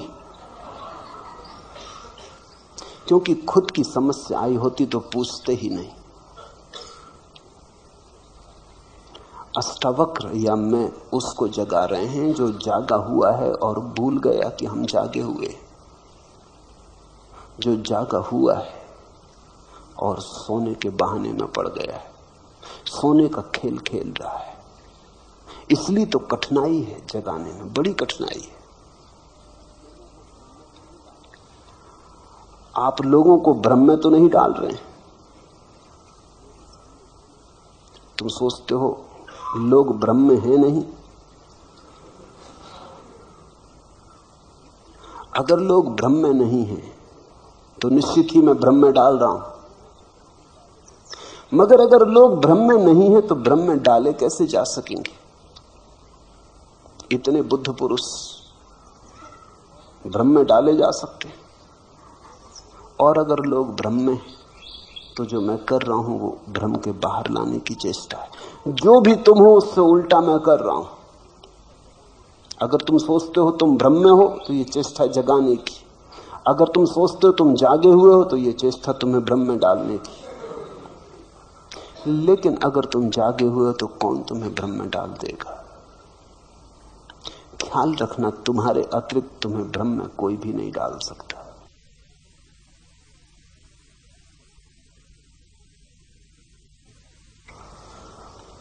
और तुम्हारे अतिरिक्त तुम्हें कोई जगा भी नहीं सकता। जगाने की चेष्टा कोई कर सकता है, लेकिन जब तक तुम सहयोग ना करोगे तुम जागोगे नहीं, क्योंकि ये नींद थोड़ी है कि कोई तोड़ दे। तुम बने हुए पड़े हो, तुम्हारा सहयोग जरूरी है। सहयोग का अर्थ ही शिष्यत्व है।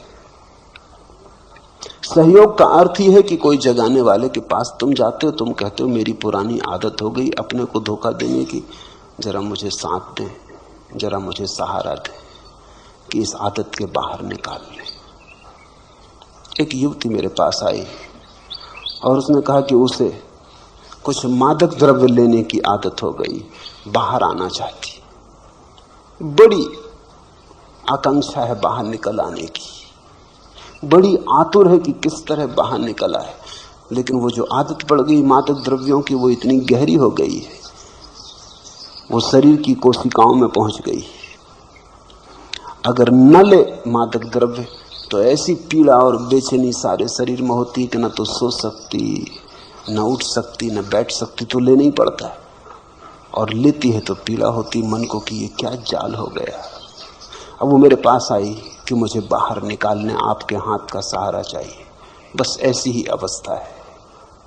जन्मों जन्मों तक सोने के अभ्यास को तुमने बहुत गहरा कर लिया है, जागे हुए को सोने के भ्रम में डाल दिया है, सम्राट को भिखारी मान लिया, लेकिन इतने जन्मों तक माना है कि आज अपने ही अभ्यास के कारण सिर्फ सुन लेने से कुछ नहीं होता। तो मेरी बात सुन ले सकते हो, उससे कुछ भी ना होगा, जब तक कि तुम उसे गुनो ना, जब तक कि तुम राजी ना हो जाओ। तुम्हारे अतिरिक्त तुम्हें कोई जगा ना सकेगा। नहीं तो एक बुद्ध पुरुष काफी था, शोरगुल मचा के सबको जगा देता, ढोल डमास पीट देता और सबको जगा देता। इधर 100 आदमी सो रहे हो तो एक आदमी जगाने के लिए काफी, वस्तु तो आदमी की भी जरूरत नहीं, अलार्म घड़ी भी जगा देती। एक आदमी आ जाए और ढोल पीट दे, सब उठ जाएंगे, घंटा बजा दे, सब उठ जाएंगे। लेकिन ये क्यों नहीं हो सका कि बुद्ध पुरुष हुए, महावीर हुए, अष्टावक्र हुए, कृष्ण हुए, क्राइस्ट हुए, जरथुस्त्र, लाओत्सु, इन लोगों ने ऐसा क्यों ना किया कि जोर से घंटा बजा देते सारी पृथ्वी जाग जाती। घंटा खूब बजाया, मगर कोई सो रहा हो तो जागे। यहां बने हुए लोग पड़े, वो आंखें बंद किए पड़े, वो सुन लेते हैं घंटे को, वो कहते हैं बजाते रहो, देखें कौन हमको जगाता है। जब तुम जागना चाहोगे तो जागोगे। भ्रम में मैं तुम्हें डाल नहीं सकता, भ्रम में तो तुम हो। अब और भ्रम में तुम्हें क्या डाला जा सकता है? तुम्हें और भी भटकाया जा सकता है। तुम सोचते हो और कुछ भटकने को बचा है। इससे नीचे तुम और गिर सकते हो, गिरने की कोई और जगह है? लोभ जितना तुम्हारे भीतर है, इससे थोड़ा इंच भर और ज्यादा हो सकता है। क्रोध तुम्हारे भीतर है, इससे थोड़ा और ज्यादा हो सकता है, एक रत्ती मासा। वासना ने जैसा तुम्हें घेरा है, और वासना बढ़ सकती। तुम आखिरी जगह खड़े हो। जो प्रथम होना चाहिए वो आखिर खड़ा है, जो सम्राट होना चाहिए वो भिखमंगा होकर खड़ा है। इससे पीछे तुम अब जा भी नहीं सकते, इसके पार गिरने का उपाय भी नहीं। तुम्हें भ्रम में डालने की कोई सुविधा नहीं है। कोई डालना भी चाहे तो डाल नहीं सकता। हाँ, कोई इतना ही कर सकता है, ज्यादा से ज्यादा तुम्हारे भ्रम बदल दे। एक भ्रम से तुम उब जाओ तो दूसरा भ्रम दे दे। यही साधु सन्यासी करते रहते। संसार का भ्रम उखड़ने लगा, ऊब पैदा होने लगी, खूब जी ली, अब कुछ सार नहीं, देख लिया तो अध्यात्म का भ्रम पैदा करते। कहे कि चलो अब स्वर्ग का मजा लो, अब थोड़ा पुण्य करो, त्याग तपस्या करो, स्वर्ग में अप्सराएं भोगो। यहाँ बहुत भोग ली, कुछ पाया नहीं। यहाँ चुल्लू चुल्लू शराब पीते रहे, वहां बहिश्त में फिरदौस में झरने बह रहे शराब के, डुबकियां लगाना। यहाँ क्या रखा है? स्वर्ग में स्वर्ण के महल हैं, हीरे जवाहरातों के वृक्ष हैं, वहां मजा लो। कल्प वृक्ष हैं, उनके नीचे बैठो। यहाँ तो रोना पीना, रोना धोना खूब कर लिया, लेकिन ये नया भ्रम है। मैं तुम्हें कोई नया भ्रम नहीं दे रहा, मैं तुमसे सिर्फ इतना कह रहा हूं, काफी भ्रम देख लिए, अब थोड़ा जागो। साक्षी भाव कैसे भ्रम हो सकता है, थोड़ा सोचो। सिर्फ साक्षी होने को कह रहा हूं, जो भी है उसे देखने को कह रहा हूं। कुछ करने को कहता तो भ्रम पैदा होता। तुमसे कहता है कि ये छोड़ के ये करो तो भ्रम पैदा होता। तुमसे सिर्फ इतना ही कह रहा हूं, जो भी कर रहे हो, जहां भी हो, भोगी हो, योगी हो, जो भी हो, हिंदू हो, मुसलमान हो, मस्जिद में, मंदिर में हो, जहां भी हो, जागो, जाग के देखो। जागने में कैसे भ्रम हो सकता है? जागे हुए आदमी को भ्रम की कोई संभावना नहीं रह जाती। नींद में सपने होते हैं, जागने में कैसे सपना हो सकता है? और यदि लोग सुख दुख में प्रतिक्रिया करना छोड़ दें तो वे पशु या पेड़ पौधे जैसे तो नहीं हो जाएंगे। पहली तो बात तुमसे किसने कहा कि पशु और पेड़ पौधे तुमसे खराब हालत में? तुमने ही मान लिया। पेड़ पौधों से भी तो पूछो, पशुओं से भी तो पूछो, थोड़ा पशुओं की आंख में भी तो झांक के देखो। ये भी आदमी का अहंकार है कि वो सोचता है वो पशुओं से ऊपर। और पशुओं की इसमें कोई गवाही भी नहीं ली गई। ये भी बड़े मजे का बात है। एक तरफा निर्णय कर लिया है, अपने आप ही निर्णय कर लिया है। अगर पशुओं में भी इस तरह की किताबें लिखी जाती होंगी, शास्त्र रचे जाते होंगे, तो उनने भी लिखा होगा कि आदमी बहुत गया बीता जानवर। मैंने तो सुना है कि बंदर एक दूसरे से कहते हैं कि आदमी पतित बंदर। डार्विन कहता है कि आदमी बंदर का विकास है, लेकिन डार्विन कौन सी कसौटी? बंदरों से भी तो पूछो, दोनों पार्टियों से तो पूछ लेना चाहिए। बंदर कहते हैं आदमी पतित है, उनकी बात में समझ में आता। बंदर वृक्षों पे, तुम जमीन पे हो, पतित हो। बंदर ऊपर है, तुम नीचे हो। किसी बंदर से टक्कर लेकर तो देखो, तो शक्ति बढ़ी कि खोई? जरा एक वृक्ष से दूसरे वृक्ष पे छलांग लेकर तो देखो, हड्डी पसली टूट जाएंगी।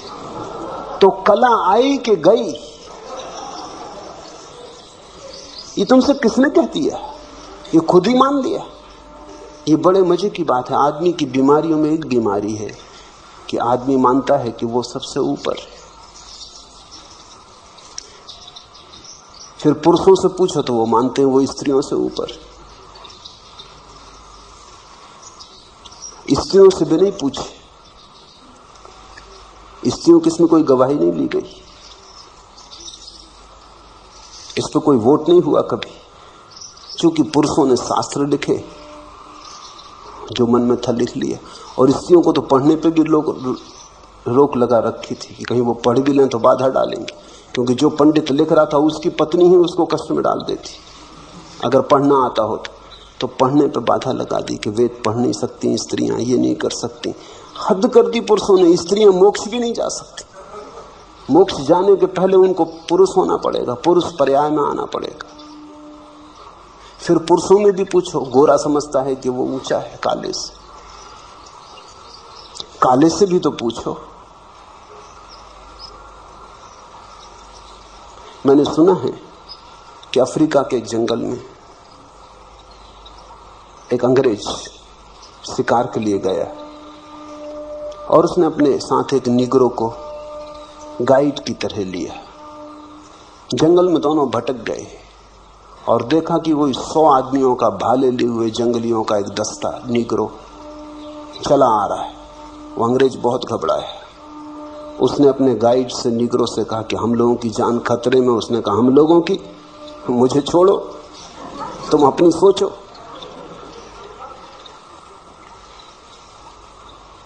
मेरी क्यों खतरे में होगी?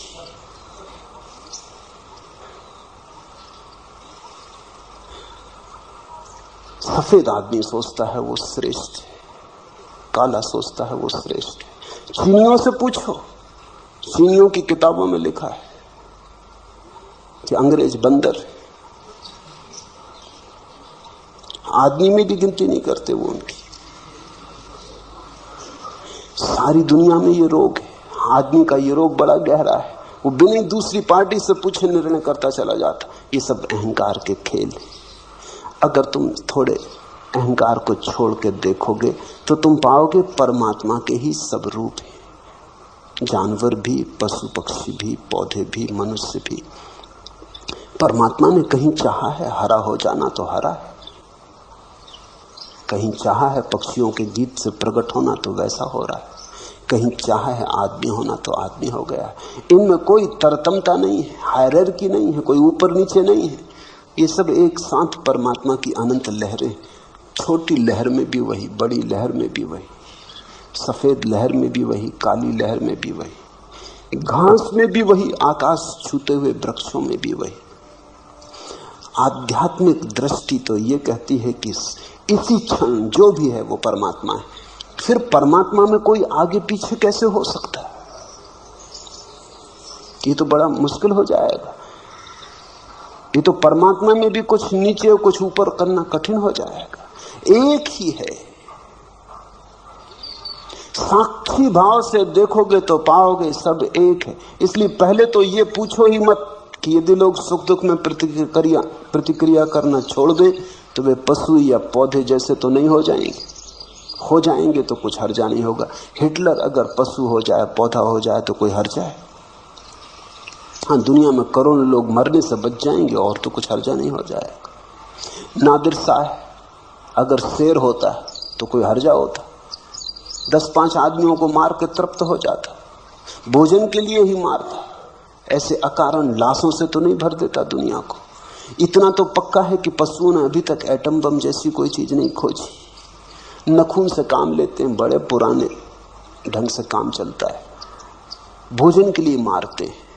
आदमी अकेला जानवर है जो बिना भोजन की इच्छा के भी मारता है। आदमी जाता है जंगल में शिकार करने, पशुओं पक्षियों को मारता है, कहता है आखेट के लिए आए, खेल के लिए आए। और अगर सिंह उस पर हमला कर दे तो वो आखेट नहीं, फिर नहीं कहता कि सिंह खेल कर रहा है, करने दो, आखेट हो रही। खेल के लिए मारते हो, कोई पशु नहीं मारता खेल के लिए। और एक और बड़े मजे की बात है कि कोई पशु अपने वर्ग में नहीं मारता। कोई सिंह किसी दूसरे सिंह को मारता नहीं, कोई बंदर किसी दूसरे बंदर की हत्या नहीं करता। सिर्फ आदमी अकेला जानवर है जो आदमियों को मारता है। चींटी चींटी को नहीं मारती, हाथी हाथी को नहीं मारता, कुत्ता कुत्ते को नहीं मारता। लड़ झगड़ लें, मारने वगैरह की बात नहीं करते, हत्या नहीं करते। आदमी अकेला जानवर है जो एक दूसरे की हत्या करता है। आदमी में ऐसा है क्या जिसके लिए तुम इतने परेशान हो रहे हो? खो भी जाएगा तो क्या खो जाएगा? पेड़ पौधे बहुत सुंदर हैं, पशु बड़े निर्दोष हैं। मगर मैं ये नहीं कह रहा कि तुम पेड़ पौधे या पशु हो जाओ, मैं सिर्फ ये कह रहा हूं कि अहंकार छोड़ो। और दूसरी बात, ये मैंने कहा भी नहीं कि सुख और दुख में प्रतिक्रिया करना छोड़ दें। ये अष्टावक्र ने भी कहा नहीं। सुख दुख में समता रखने का अर्थ सुख दुख में प्रतिक्रिया करना छोड़ देना नहीं है। सुख दुख में समता रखने का अर्थ केवल इतना ही है कि मैं साक्षी रहूंगा। दुख होगा तो दुख को देखूंगा, सुख होगा तो सुख को देखूंगा। इसका यह अर्थ थोड़ी है कि जब तुम बुद्ध को कांटे चुभाओगे तो उनको दुख नहीं होता। बुद्ध को कांटे चुभाओगे तो तुमसे ज्यादा दुख होता है, क्योंकि बुद्ध तुमसे ज्यादा संवेदनशील है। तुम तो पथरीले हो, बुद्ध तो कोमल कमल की तरह। तुम जब बुद्ध को कांटे चुभाओगे तो बुद्ध को पीड़ा तुमसे ज्यादा होती, लेकिन पीड़ा हो रही शरीर में, बुद्ध ऐसा जान के दूर खड़े रहते। देखते हैं पीड़ा हो रही, जानते हैं पीड़ा हो रही, फिर भी अपना तादात्म्य पीड़ा से नहीं करते। जानते हैं मैं जानने वाला हूं, ज्ञाता स्वरूप हूं। प्रतिक्रिया छोड़ने को नहीं कह रहे हैं। ये नहीं कह रहे हैं घर में आग लग जाए तो तुम बैठे रहना तो तुम बुद्ध हो गए, भगना मत बाहर। भागते समय भी जानना कि घर जल रहा है, वो मैं नहीं जल रहा। और अगर शरीर भी जल रहा हो तो जानना कि शरीर जल रहा है, मैं नहीं जल रहा। इसका यह मतलब नहीं कि शरीर को जलने देना, शरीर को बाहर निकाल लाना। शरीर को कष्ट देने के लिए नहीं कह रहे हैं। प्रतिक्रिया शून्य होने का अर्थ हुआ कि तुम पत्थर हो गए, जड़ हो गए। तो बुद्ध पत्थर नहीं है, बुद्ध से बड़ा करुणावान कहां पाया तुमने? अष्टावक्र पत्थर नहीं हो गए होंगे, प्रेम की धारा बही। तो जिनसे प्रेम का झरना बहा उनकी संवेदनशीलता बढ़ गई होगी, घट नहीं गई होगी। उनके पास महाकरुणा उतरी। लेकिन तुम गलत व्याख्या कर ले सकते हो। और जिन्होंने पूछा है थोड़े शास्त्रीय बुद्धि के मालूम होते, थोड़ा बुद्धि में कचरा ज्यादा है, कुछ पढ़ लिया, सुन लिया, इकट्ठा कर लिया, वो काफी चक्कर मार रहा है। वो सुनने नहीं देता, वो देखने भी नहीं देता, वो चीजों को विकृत करता चला जाता है।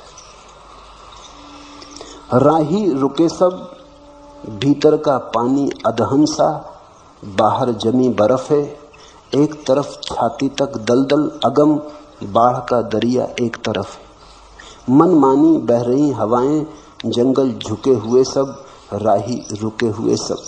बंद द्वार, अधखुली खिड़कियां, झांक रही कुछ आंखें। सूरज के मुंह पर संध्या की काली अनगिन तीर सरीखी चुभती हुई सलाखें। अपने चेहरे के पीछे चुप, सहमे लुके हुए सब, राही रुके हुए सब। अपने चेहरे के पीछे चुप, सहमे लुके हुए सब, राही रुके हुए सब। ये जो चेहरे, मुखौटे, बुद्धिमानी के, पांडित्य के, शास्त्रीयता के, इनके पीछे कब तक छुपे रहोगे? ये जो विचारों की परतें हैं, इनके पीछे कब तक छुपे रहोगे? इन्हें हटाओ, भीतर शुद्ध चैतन्य को जगाओ, दृष्टा की तरह देखो, विचारक की तरह नहीं। विचारक का तो अर्थ हुआ मन की क्रिया शुरू हो गई। तो अगर अष्टावक्र को समझना हो तो चैतन्य, शुद्ध चैतन्य की तरह ही समझ पाओगे। अगर तुम सोच विचार में पड़े तो अष्टावक्र को तुम नहीं समझ पाओगे, चूक जाओगे। अष्टावक्र कोई दार्शनिक नहीं और अष्टावक्र कोई विचारक नहीं है। अष्टावक्र तो एक संदेश वाहक हैं, चैतन्य के साक्षी के, शुद्ध साक्षी। सिर्फ देखो, दुखो देखो, सुखो सुख को देखो। दुख के साथ ये मत कहो कि मैं दुख हो गया, सुख के साथ ये मत कहो कि मैं सुख हो गया। दोनों को आने दो, जाने दो। रात आए तो रात देखो, दिन आए तो दिन देखो। रात में मत कहो कि मैं रात हो गया, दिन में मत कहो कि मैं दिन हो गया। रहो अलग थलग, पार, अतीत, ऊपर, दूर। एक ही बात के साथ तादाद में रहे कि मैं दृष्टा हूं, साक्षी हूं। हरिओम तत्सत। आज इतना।